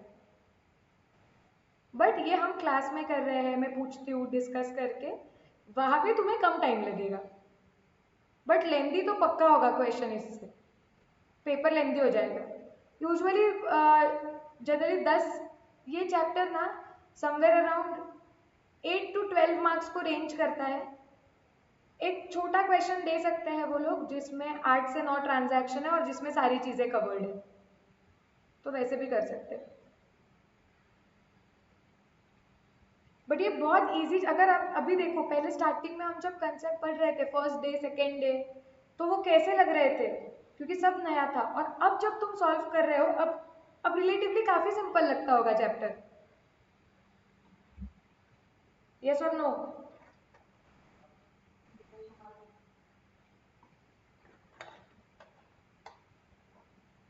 चलो, सो तुम्हारे स्टडी मटेरियल के सारे इलस्ट्रेशन ऐसे कवर हो गए। अब चलो जाते हैं प्रैक्टिकल क्वेश्चंस पे।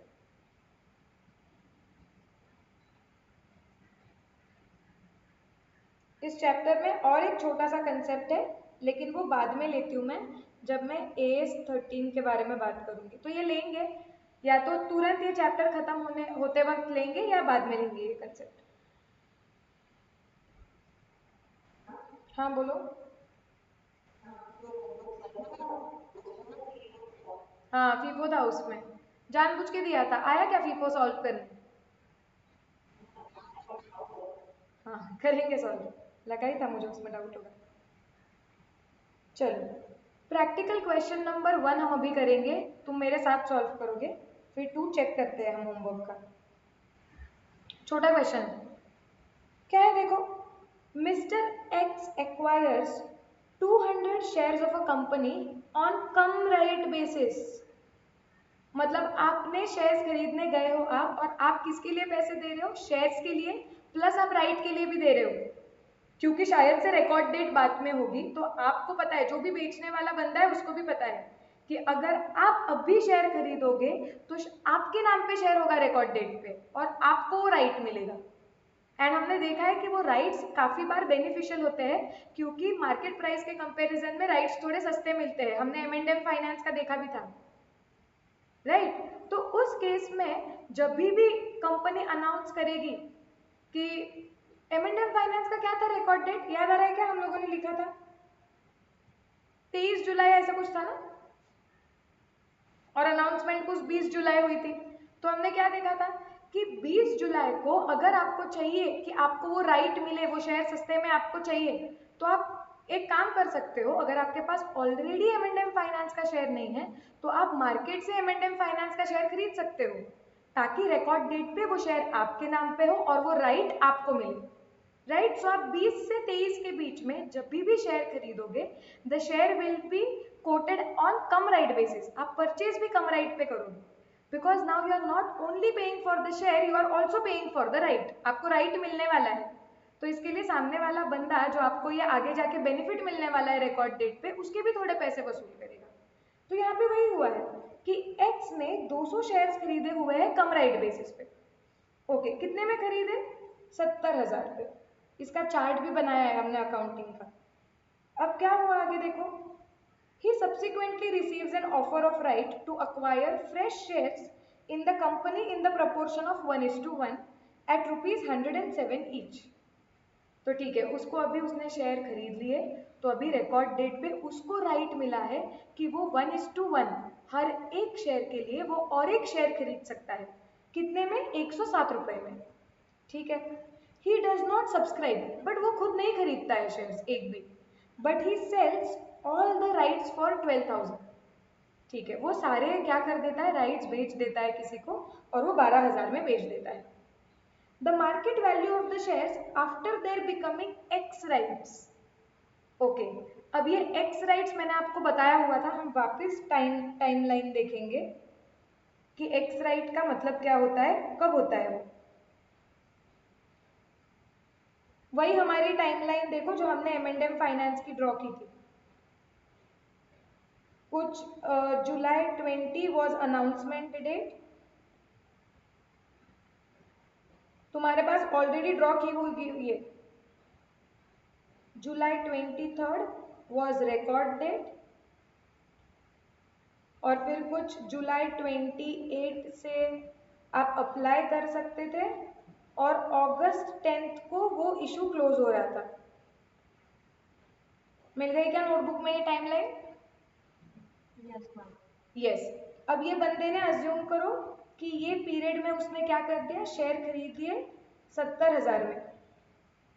ये प्राइस है कम राइट।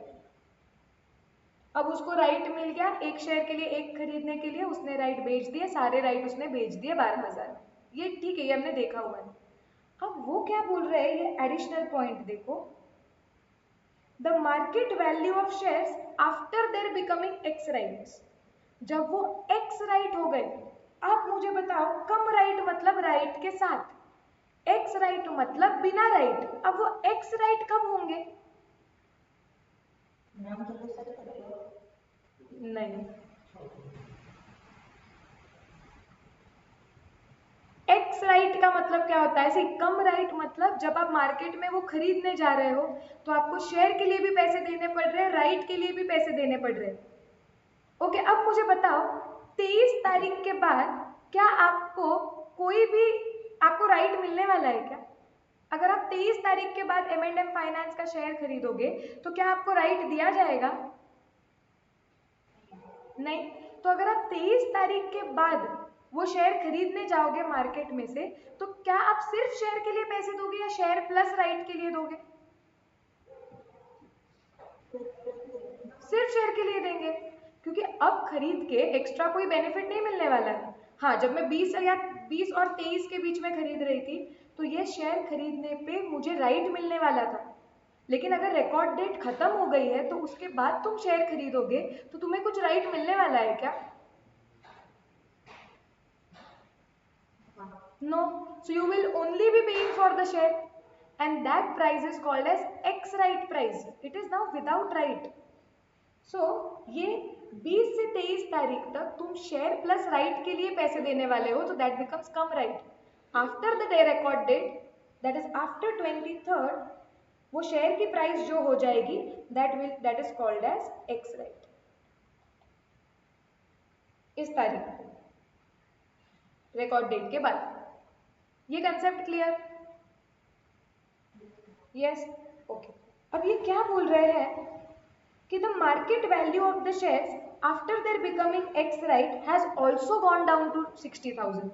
मतलब जैसे रिकॉर्ड डेट खत्म हो गई, अब वो शेयर्स की प्राइस कितनी आ गई है, 60,000 हो गई यहाँ पे। अब वो बोल रहे हैं कि आप अकाउंटिंग ट्रीटमेंट बताओ ये ट्रांजैक्शंस का। चलो देखते हैं। अब सिंपल हमारा वो चार्ट भी देखो। जब ये पहली बार ये बंदे ने शेयर खरीदे होंगे, उसने 70,000 रुपए पे किए कम राइट, तब पहली एंट्री क्या आएगी?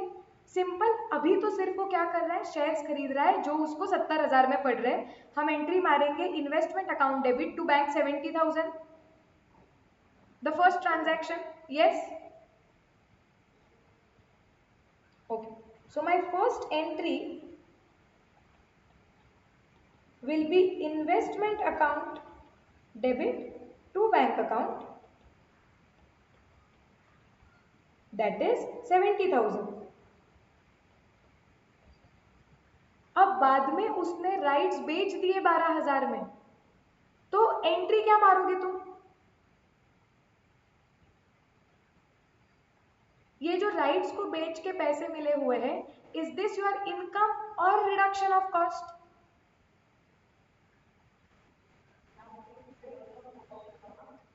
ये रिडक्शन ऑफ कॉस्ट हुआ, सब अग्री करते हैं? नो? क्यों नो? कैसे इनकम हुआ मोहम्मद? लेकिन शेयर कम राइट पे खरीदा है। जब तुमने वो शेयर खरीदा मोहम्मद, तो तुमने राइट के लिए भी पैसे दिए थे, राइट? याद आया क्या हमने जो चर्चा की थी इस पे? सो जब तुमने शेयर खरीदा है तो तुमने राइट के लिए भी पैसे दिए हुए हैं जो इन्वेस्टमेंट अकाउंट में पड़े हुए हैं। अब अगर तुम वो राइट को बेच रहे हो तो वो तुम्हारा जो कॉस्ट है, तुमने जितने पैसे राइट के लिए दिए हुए थे जो इन्वेस्टमेंट अकाउंट में पड़े हुए हैं, वो वसूल हो रहे हैं। सो ये रिडक्शन ऑफ कॉस्ट है, दिस इज वसूली of cost in short. Recovery of cost. लेकिन अब देखो, इधर तक हमने देखा हुआ था, अब ये कंसेप्ट बहुत अच्छी तरीके से समझो। मुझे बताओ कि जब शेयर, ओके, जब कम राइट पे वो शेयर हमें मिल रहा था 70,000 पे, और जैसे रिकॉर्ड डेट खत्म हो गई तो वो शेयर की प्राइस हो गई 60,000। क्या ये दो फिगर से आप निकाल सकते हो क्या कि इसका मतलब हमने राइट के लिए हम कितने पैसे दे रहे थे? 10,000। सी, जब राइट निकाल दिया, एक्स राइट डेट पे क्या हो गया? एक्स राइट डेट पे हम सिर्फ शेयर के लिए पैसे दे रहे हैं। तो जब राइट निकाल दे रहे हैं हम, तो हम बोल रहे हैं कि हम शेयर के लिए पे कर रहे हैं 60,000। तो इसका मतलब अगर आपने शेयर खरीदते वक्त टोटल 70,000 रुपए पे किए, मतलब आपने 10,000 रुपए राइट के लिए पे किए। यस और नो? Yes, okay. अब अगर आपने राइट्स को सेल किया है 12,000 पे, तो मुझे बताओ कि इसमें से 10,000 is recovery of cost and 2,000 is actually profit, क्योंकि हमने राइट्स खरीदे 10,000 रुपए में और हम राइट्स बेच रहे हैं 12,000 में, मतलब 2,000 का प्रॉफिट हुआ कि नहीं इस पे भी? यस। सो अभी यहाँ पे अच्छी तरीके से देखो अकाउंटिंग एंट्री कब होती है या कैसे होती है। जब तुम राइट बेचते हो तो तुम देखोगे कि तुम राइट कितने में बेच रहे हो, तुम बेच रहे हो 12,000 में। उसमें भी तुम पूछोगे कि इसमें से कितने amount is recovery of cost. 12,000 में से 10,000 इज रिकवरी ऑफ कॉस्ट। तो 10,000 की एंट्री क्या आनी चाहिए? See, total bank account debit, right को बेच के बैंक में टोटल आए हैं 12,000 रुपए, लेकिन इसमें से 10,000 रुपए ये राइट्स जो मैंने इन्वेस्टमेंट अकाउंट में ये राइट्स गए हुए हैं, राइट्स की वैल्यू 10,000। ओके, अब क्या हो रहा है? ये 12,000 में से ये 10,000 रुपए रिकवरी ऑफ कॉस्ट कर रहा है। जो शेयर खरीदते वक्त मैंने 10,000 रुपए दिए थे, जो मेरे इन्वेस्टमेंट अकाउंट में पड़े हुए हैं, अब वही रिकवर हो गए हैं मेरे। यस और नो? यस। तो 10,000 रुपए मैंने इन्वेस्टमेंट अकाउंट को क्रेडिट करना चाहिए कि राइट्स के लिए जो पैसे दिए वो इन्वेस्टमेंट अकाउंट में डेबिट हुए, लेकिन वो वसूल हो गए हैं। सो टू इन्वेस्टमेंट अकाउंट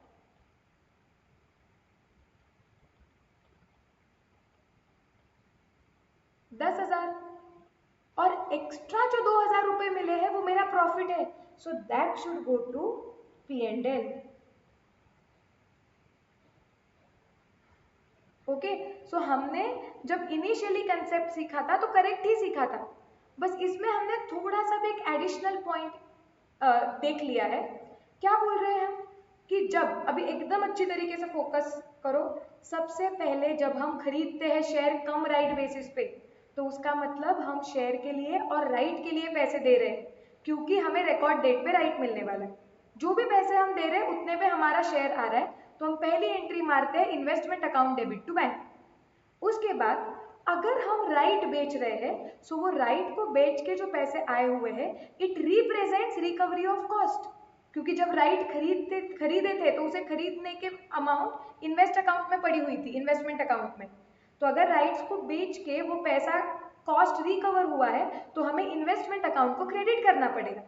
बस इस क्वेश्चन में हमने एडिशनल क्या सीखा कि जब आपने राइट बेचा हुआ है, आप देखो कि उसमें से कॉस्ट रिकवरी कितनी है और प्रॉफिट कितना हो रहा है। मैम ये कैसे पता चलेगा? तो आप कंपेयर करो कि कम राइट शेयर की प्राइस कितनी थी और एक्स राइट कितनी है। कम राइट और एक्स राइट का जो भी डिफरेंस आएगा, that is the amount which you are paying for right. तो राइट को बेच के अगर तुम्हें 12,000 रुपए मिल रहे हैं, तो अगर इसका हमें जनरलाइज फॉर्मूला लिखना है तो हम कैसे लिखेंगे?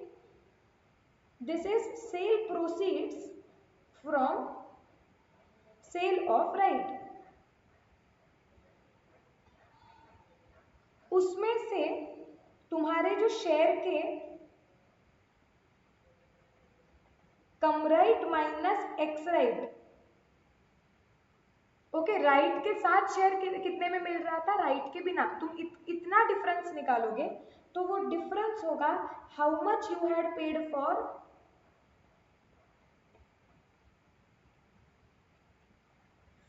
Right, okay. और उतनी अमाउंट, मैक्सिमम उतनी अमाउंट आप इन्वेस्टमेंट अकाउंट को क्रेडिट करोगे, क्योंकि खरीदते वक्त ये पैसे मैंने दिए थे, वो राइट को खरीदने का कॉस्ट है जो इन्वेस्टमेंट अकाउंट को डेबिट हुआ है। और जितना the amount maximum equal to recovery of cost, मतलब अगर आप पूरा का पूरा कॉस्ट रिकवर करोगे, जितनी सी जो अमाउंट तक सी राइट्स को बेच के जितने पैसे कॉस्ट रिकवरी के आ रहे हैं वो इन्वेस्टमेंट अकाउंट को क्रेडिट होंगे। मतलब यहाँ पे देखो, पहले मैं चार्ट कंप्लीट करती हूँ, फिर मैं सिनेरियोज लेती हूँ। And any value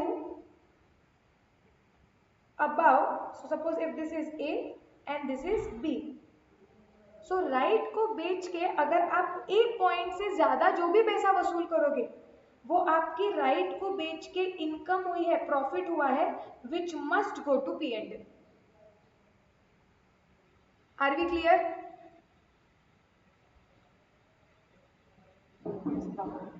yes. देखो मैं वापस रिपीट कर रही हूँ। सबसे पहले आप निकालोगे sale proceeds from rights, from sale of rights. Rights को बेच के आपको कितने पैसे मिले? सपोज इस केस में आपको राइट्स को बेच के 8,000 रुपए आते थे। अब आप एक चार्ट बनाओगे, आप देखोगे कि आपने राइट कितने में खरीदा था, कॉस्ट ऑफ राइट कितना है, तो आपको समझेगा कॉस्ट ऑफ राइट है cum right price 70,000 minus ex right price 60,000, मतलब राइट का कॉस्ट है 10,000। ओके, तो राइट को खरीदा 10,000 में, बेचा 8,000 में, तो क्या ये 8,000 रिप्रेजेंट करता है रिकवरी ऑफ कॉस्ट? यस और नो? यस, क्योंकि आपने खरीदा 10,000 में ना और आपने बेचा 8,000 में, मतलब 8,000 तो अभी तक तुम्हारा कॉस्ट ही रिकवर कर रहा है, वो भी पूरा एक्चुअली रिकवर नहीं हुआ है। तो इसका मतलब ये जो 8,000 रुपए है जो आपके सेल प्रोसीड्स है 8,000 के, वो रिप्रेजेंट करते हैं रिकवरी ऑफ कॉस्ट। इसके लिए हम इन्वेस्टमेंट अकाउंट को क्रेडिट करेंगे 8,000 से, क्योंकि और यहाँ पे बी वाला मुद्दा क्या है कि क्या कॉस्ट के ऊपर आपने कुछ कलेक्ट किया है क्या? लेकिन इट इज जीरो, भाई कॉस्ट ही रिकवर नहीं हुआ तो कॉस्ट के ऊपर इधर कुछ आएगा ही नहीं। So there is nothing which goes to P&L। But actual question में क्या हुआ है? एक्चुअल क्वेश्चन में हमने 12,000 रुपए का राइट बेचा है, तो उसमें से कॉस्ट कितना था? आपने राइट्स खरीदा था 10,000 रुपए में, मतलब 12,000 में से 10,000 तो कॉस्ट रिकवरी कर रहा है जो आपके इन्वेस्टमेंट अकाउंट को क्रेडिट किया जाएगा। एंड बी पॉइंट इज, अगर आपने ए से कुछ एक्स्ट्रा कमाया है क्या? सो फॉर्मूला विल बी ये सेल प्रोसीड्स माइनस ए। आपने टोटल बेचा 12,000 में, माइनस कॉस्ट है 10,000, क्या आपको कुछ प्रॉफिट हो रहा है क्या? आंसर इज यस, 2,000 का प्रॉफिट। अगर ये प्रॉफिट हो रहा है तो आप P&L में चले जाओ। सो जब तक आपको राइट्स बेच के कॉस्ट रिकवर हो रहा है, तो जब तक कॉस्ट रिकवर हो रहा है वो इन्वेस्टमेंट अकाउंट को क्रेडिट होगा। जैसे कॉस्ट रिकवर करके आपको कोई एक्स्ट्रा पैसे मिलेंगे राइट्स को बेच के, वो P&L में चला जाएगा। सो यहाँ पे मेरी एंट्री आ जाएगी जो हम कंप्लीट कर रहे थे।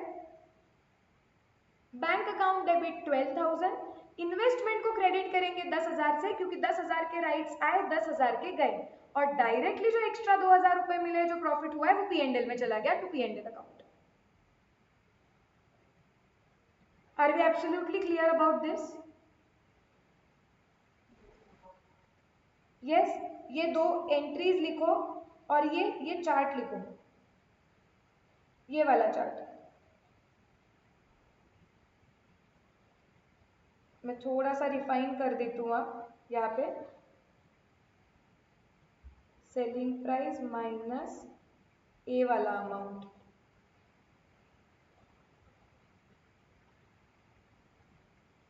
ये आपकी इनकम हो जाएगी और आपकी कॉस्ट रिकवरी इधर निकलेगी।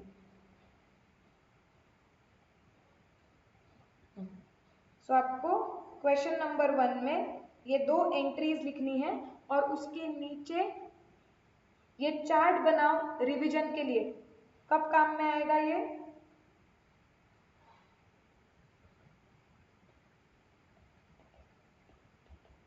इसको चाहिए तो और एक हेडिंग दे दो, when shares are purchased, come right।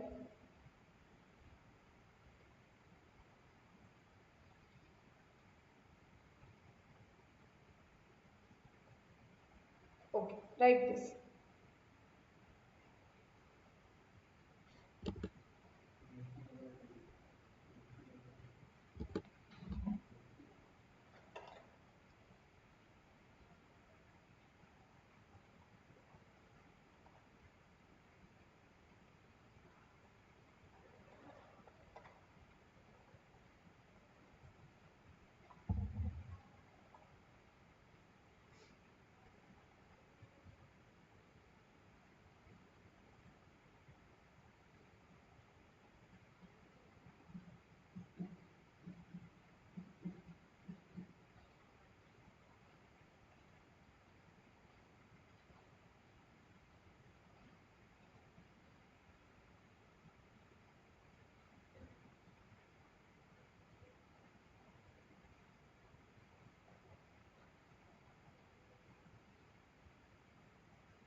ये लो, ये चार्ट लिख लो अभी।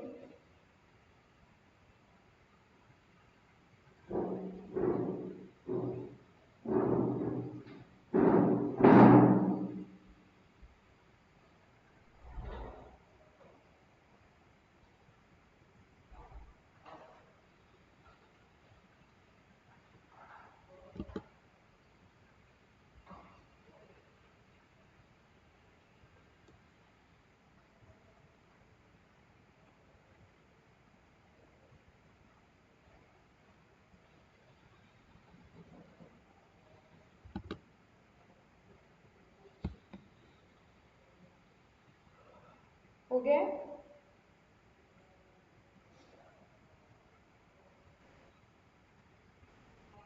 यस, प्रैक्टिकल क्वेश्चन 2 पे जाना है,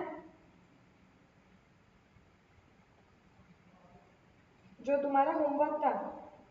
ओके, डायरेक्टली बैलेंसेस बता दो क्या इसके? इसमें कोई पर्टिकुलर ट्रांजैक्शन जो डाउट है, जो नहीं आया मैम, जब खुद कैलकुलेट करने जा रहे हैं तो नहीं समझ रहा है? नो? मोहम्मद होमवर्क किया है?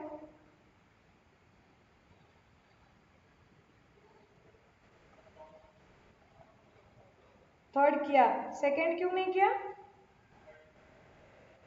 थर्ड नहीं किया, ओके। क्यों ऑप्शन दिया था मैंने कि दोनों में से चलो जो अच्छा लगे कर लो? कल से जो भी होमवर्क नहीं करेगा, पुणे वाले लोग, आसाम वाले लोग, उन्हें निकाल दिया जाएगा क्लास के बाहर। कंपल्सरीली लाइक पुणे वाले अच्छा आसाम वालों ने किया है, आसाम वाले मैसेज भेज रहे हैं, आसाम वालों ने किया है। ओके चलो पहले क्वेश्चन नंबर 2 देखते हैं, और मैं एकदम स्ट्रिक्ट हूँ, अगर होमवर्क नहीं किया तो कल सच में मैं लेक्चर में लूंगी नहीं। ओके देख लेते डायरेक्टली इसका आंसर क्या आ रहा है। तुम सॉल्यूशन है हमारे पास, तुम देख लो तुम्हारा मैच हो रहा है क्या।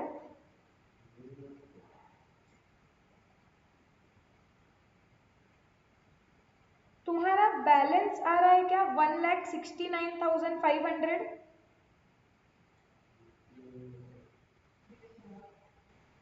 यस ओके, और इंडिविजुअल कुछ इंपॉर्टेंट फिगर्स चेक कर लो।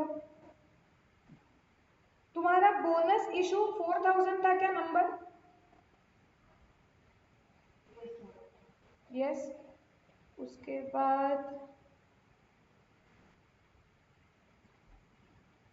तुम्हारा डिविडेंड या इनकम, हाँ डिविडेंड का इनकम 30,000 गया है क्या P&L में। और जो तुमने सेल किया हुआ था वो सेल पे प्रॉफिट तुम्हें 42,855 हुआ है क्या। ये सारे फिगर्स मैच हो रहे हैं।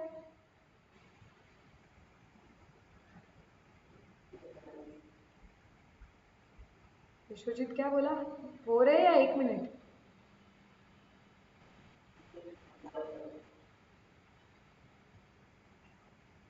Still not clear.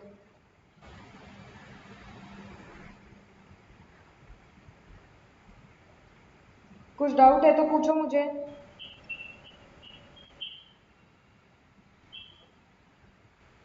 No doubt, सलोनी मोहम्मद हो गया तुम लोगों का भी।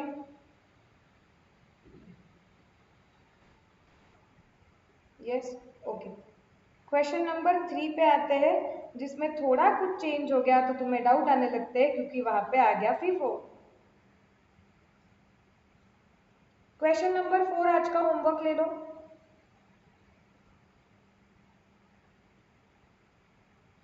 क्वेश्चन नंबर 5 भी आज का होमवर्क ले लो। देखो क्या क्या है, बोनस है, परचेज है, ओपनिंग बैलेंस है, राइट इशू है, डिविडेंड है, सेल ऑफ इक्विटी शेयर्स है। एक ही टाइप की इन्वेस्टमेंट है जिससे रिलेटेड सब है। सो ये कर पाओगे होमवर्क करके। यस ओके, अब ये क्वेश्चन नंबर 3 हम डिस्कस करते हैं, सॉल्व करते हैं। तुम चेक कर लो, फीफो भी चेक कर लो। इसमें क्या दिया हुआ था,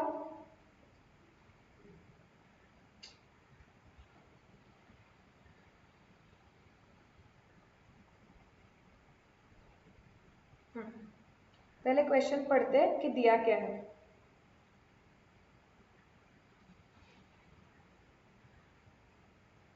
The following information is presented by Mr. Z, a stockbroker, relating to his holding in 9% central government bonds. ठीक है, ओपनिंग बैलेंस दिया हुआ है, फिर परचेज सेल, इंटरेस्ट डेट्स है सितंबर और मार्च, और ये बंदा बुक्स क्लोज करता है 31 दिसंबर को। एक ही इन्वेस्टमेंट अकाउंट ड्रॉ करना था, करेक्ट।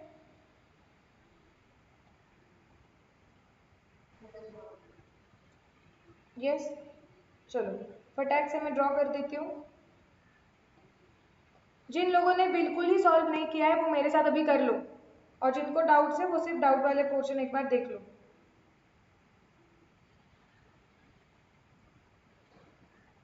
फॉर्मेट क्या है आपका, date, again particulars, number, cost, interest, date, particulars, number, cost interest, एक सेकेंड रुको।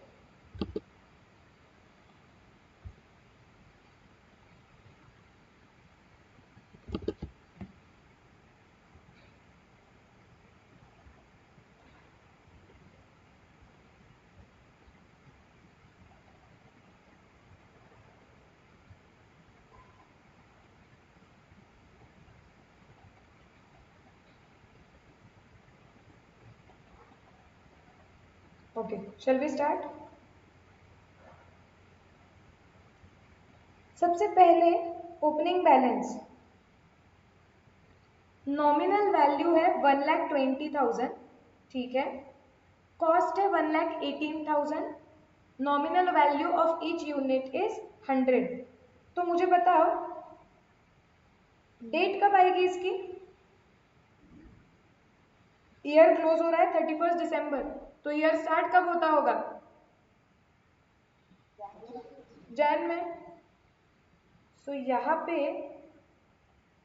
जैन फर्स्ट आएगा टू बैलेंस ब्रॉट डाउन। कितने नंबर? सी 1,20,000 फेस वैल्यू के डिबेंचर्स हमारे पास है या बॉन्ड्स हमारे पास है, और एक बॉन्ड की फेस वैल्यू है 100 रुपीज। तो नंबर कितना है हमारे पास? कितने बॉन्ड्स है? 1200, करेक्ट। कॉस्ट कितना है उनका? 1,18,000। सो आप लोगों ने कॉस्ट में लिखना चाहिए 1,18,000। ओके, अभी और एक इंपॉर्टेंट पार्ट, हमने एक रेड पेन में नोट लिखा हुआ था, क्या नोट था वो? Accrued interest. हमने लिखा हुआ था कि जब भी आप फिक्स्ड इनकम बेयरिंग सिक्योरिटी का ओपनिंग बैलेंस लिख रहे हो तो आपको देखना पड़ेगा कि पिछले साल में कुछ अक्रूड इंटरेस्ट रिकॉर्ड किया गया था क्या। अगर हाँ तो तुम्हें रिवर्स करना पड़ेगा। अब बताओ मुझे, 1 जनवरी मतलब पिछला साल 31 दिसंबर को खत्म हुआ होगा, उनको इंटरेस्ट कब मिला होगा? लास्ट सितंबर महीने में। मतलब अक्टूबर नवंबर दिसंबर 3 महीने का इंटरेस्ट अक्रूड था लास्ट ईयर। क्या वो इस साल रिवर्स करना पड़ेगा? यस। कितना आएगा वो? तुम्हारे पास 1,20,000 इंटू 9% डिवाइड बाई 12 इंटू 3, 2,700।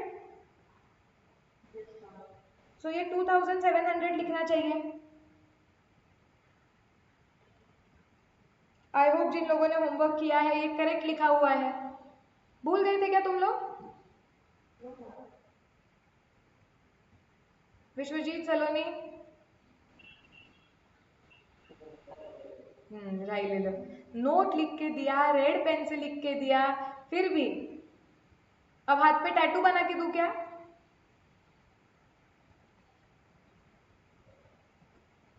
अब देखो 1 मार्च को क्या हो रहा है, हमने परचेज किए हैं 200 यूनिट्स, ठीक है। X interest eight 98। तो चलो मार्च 1 टू बैंक अकाउंट कितने खरीदे हमने? 200 यूनिट्स।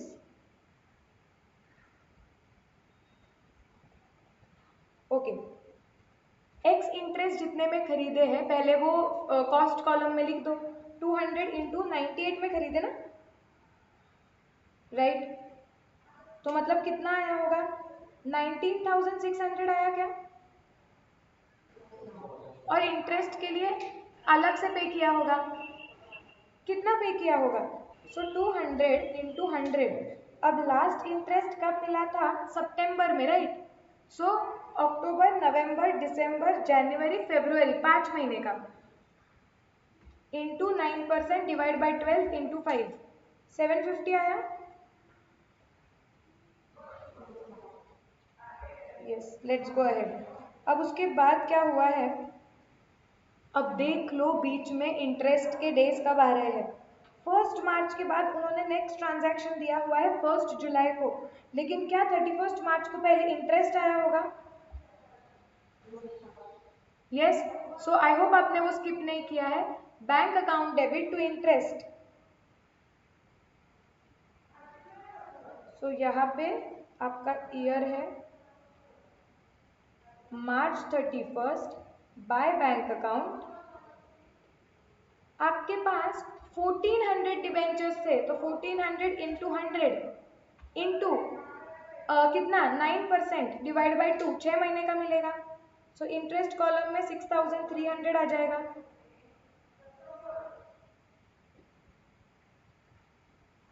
इधर तक करेक्ट आ रहा है? Yes ma'am.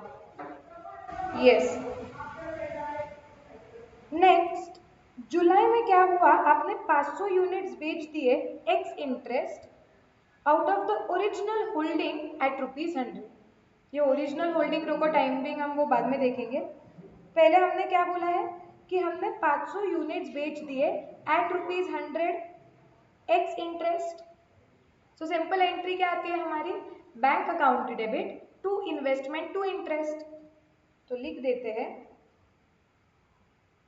जुलाई 1st, यहाँ पे आ जाएगा बाय बैंक अकाउंट। जितना सिर्फ बॉन्ड्स के लिए लिया है एटलीस्ट उतना तो कॉस्ट कॉलम में लिख देते हैं। कितने बेचे हमने, 500 यूनिट्स बेचे हैं इंटू 100, क्योंकि 100 इज एक्स इंटरेस्ट प्राइस। सो क्या 50,000 लिख सकते हैं क्या हम? Yes ma'am. ओके, लेकिन सिर्फ 50,000 लेंगे या इंटरेस्ट भी वसूल करेंगे? इंटरेस्ट भी वसूल करेंगे। अभी लास्ट इंटरेस्ट कब मिला था, मार्च में। सो अप्रैल मई जून 3 महीने का इंटरेस्ट लेना पड़ेगा। सो ये 50,000 पे ही लेना पड़ेगा, क्योंकि 500 into 100 face value into 9% divide by 12 into 3, 1125। Yes ma'am. अब सेल हुआ है तो अलार्म बजना चाहिए। प्रॉफिट लॉस कैलकुलेट करो, नीचे वर्किंग नोट में जाएंगे।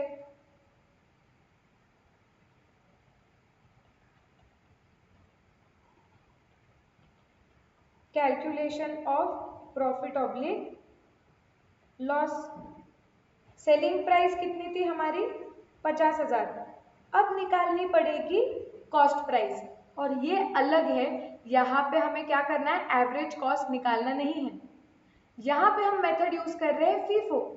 इसका मतलब जो शेयर्स पहले आए वो पहले बेचे, फर्स्ट इन फर्स्ट आउट। बताओ पहले कौन से आए, अब ये शेयर्स नहीं है बॉन्ड्स है, 1200। तो कितना सिंपल है इनका कॉस्ट निकालना। देखो 1,18,000 डिवाइडेड बाई 1200, क्योंकि 1,18,000 में 1200 खरीदे, मल्टीप्लाइड बाय 500, 49,167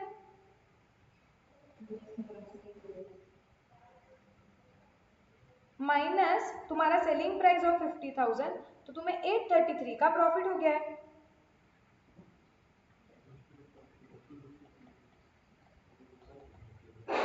यस। एंट्री क्या आएगी, investment account debit to bank. ये फीफो का कैलकुलेशन समझा क्या, या वापस बताओ?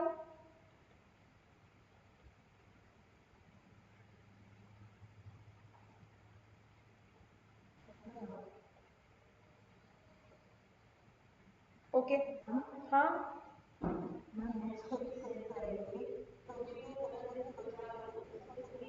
हाँ राइट। आगे अगर तुम और एक बार सेल करोगे तो तुम्हें वापस से जो पहले वाले खरीदे हुए हैं, जो बचे हुए हैं पहले, वही उनका ही कॉस्ट लेना पड़ेगा।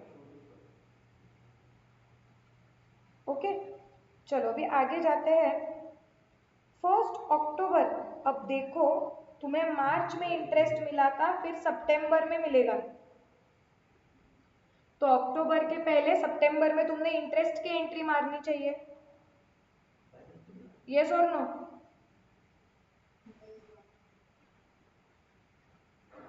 तो सितंबर,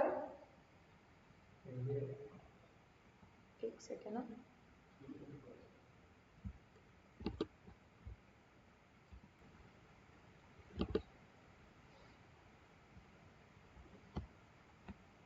कितना इंटरेस्ट मिला होगा आपके पास, 1200 प्लस 200, लेकिन आपने कितने बेच दिए हैं बीच में? 500 माइनस 500, मतलब आपके पास सिर्फ 900 बॉन्ड्स हैं, तो आपको 900 बॉन्ड्स पे इंटरेस्ट मिला होगा इंटू 100 इंटू 9% डिवाइड बाई 2, मतलब 4050।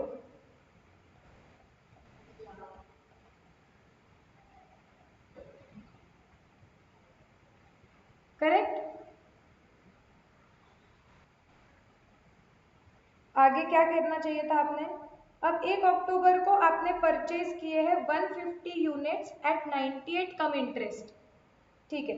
कम इंटरेस्ट आया तो वर्किंग नोट बना के स्प्लिट करना पड़ता है, लेकिन मुझे क्लियरली यहाँ पे दिख रहा है कि लास्ट इंटरेस्ट सितंबर में ही पे हुआ है और मैं 1 अक्टूबर को खरीद रही हूँ, तो क्या मैंने कुछ पे किया होगा क्या इंटरेस्ट के लिए? इंटरेस्ट के लिए कुछ पे करना ही नहीं था, तो इसका मतलब 98 जो भी पे किया है हमने डिबेंचर के लिए पे किया है। सो डायरेक्टली हम यहाँ पे ऑब्वियसली एग्जाम में आपको वो वर्किंग नोट में नीचे लिखना पड़ेगा कि कम इंटरेस्ट में इंटरेस्ट कंपोनेंट 0 है।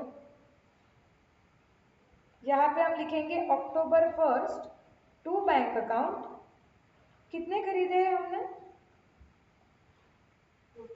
150 98 में, तो 150 और यहाँ पे आएगा 150 इंटू 98, मतलब 14,700।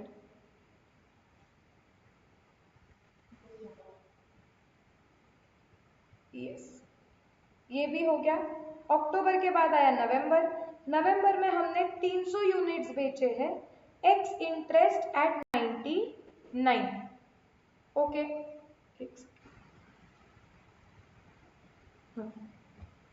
तो यहाँ पे कितना आ जाएगा? यहाँ पे आ जाएगा बाय बैंक अकाउंट, आपकी डेट ले लो, क्या आ रही है? 1 नवंबर, नवंबर 1। 300 बॉन्ड्स बेचे हैं, पहले डायरेक्टली प्राइस ले लो ना कि 300 मल्टीप्लाइड बाय 99, मतलब 29,700 आपने कॉस्ट के लिए लिए। लेकिन आपको लास्ट इंटरेस्ट कब मिला था? आपको लास्ट इंटरेस्ट मिला था सितंबर में, सो आपने पूरे अक्टूबर 1 महीने का इंटरेस्ट लिया होगा, क्योंकि 1 नवंबर को ट्रांजैक्शन हुआ है। सो निकालो फटाफट, 300 multiplied by 100 into 9% divide by 12, 225।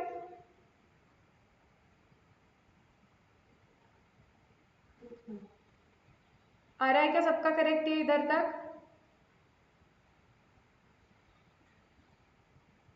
बोलो मुझे जल्दी, यस नो।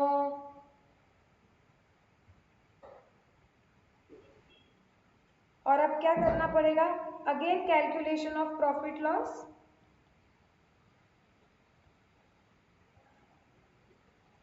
आपका सेलिंग प्राइस निकाला है हमने है 29,700,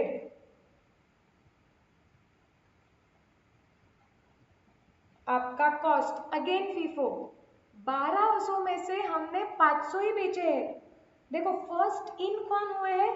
ये 1200 फर्स्ट इन हुए हैं, इसमें से 500 बाहर गए हैं, लेकिन अभी भी उसमें से हमारे पास कितने बचे हुए हैं? 700। मतलब जो अभी हमने बेचे हुए हैं, कितने बेचे हमने अभी? 300, राइट। ये 300 जो अभी हमने बेचे हुए हैं ये 1200 में से ही आए हुए, तो निकालो कॉस्ट उनकी। 1,18,000 डिवाइडेड बाय 1200 इंटू 300, 29,500। हाँ,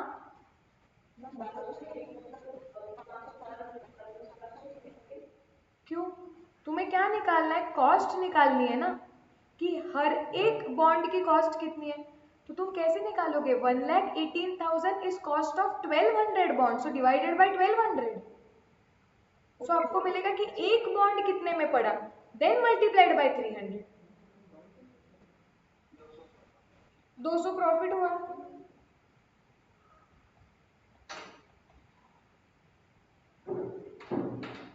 सो यहाँ पे मुझे करना पड़ेगा नवंबर 1 को P&L अकाउंट 200 का प्रॉफिट। क्लियर?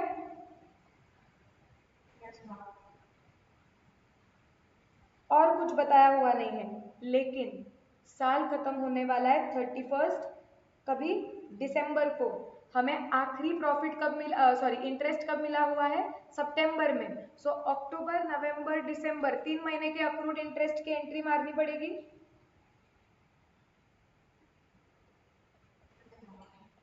सो बाय अक्रूड इंटरेस्ट कितना आएगा वो? हमारे पास 1200 थे प्लस 200 प्लस 150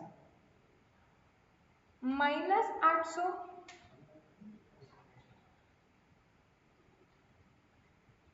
ये 150 थे ना अलग से? हाँ, तो मतलब हमारे पास 750 बॉन्ड्स बचे हुए हैं। Into 100 into 9% divide by 12 multiplied by 3। तो क्या तुम्हारा अक्रूड इंटरेस्ट 1687.5 मतलब 88 आ गया? बस हो गया सम खत्म। फटाफट से बैलेंसिंग कर दो। अभी कुछ भी नहीं था ये क्वेश्चन में।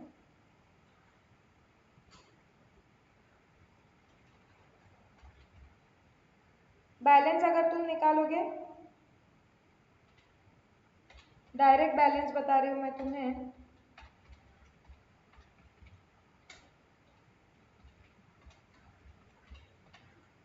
सेवन 3633 आ रहा है क्या? और तुम्हारे पास 750 डिबेंचर्स बचे हैं, यही हमने अभी निकाला है। और इंटरेस्ट देखो 6300 plus 1125 plus 4050 plus 225 plus 1688 minus 2700 minus 750। तुम्हारा इंटरेस्ट जो P&L में तुमने डालना चाहिए वो आना चाहिए 9938।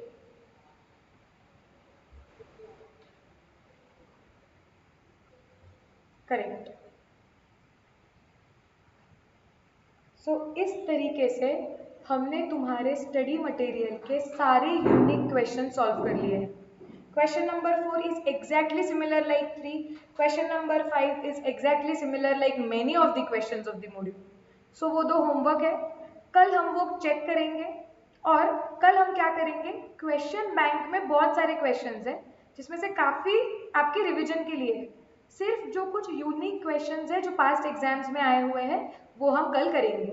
सो we mostly will have class on Sunday also, and Sunday this chapter will get over. From Monday we'll start the fresh chapter. Done? Shall we stop for today? Yes.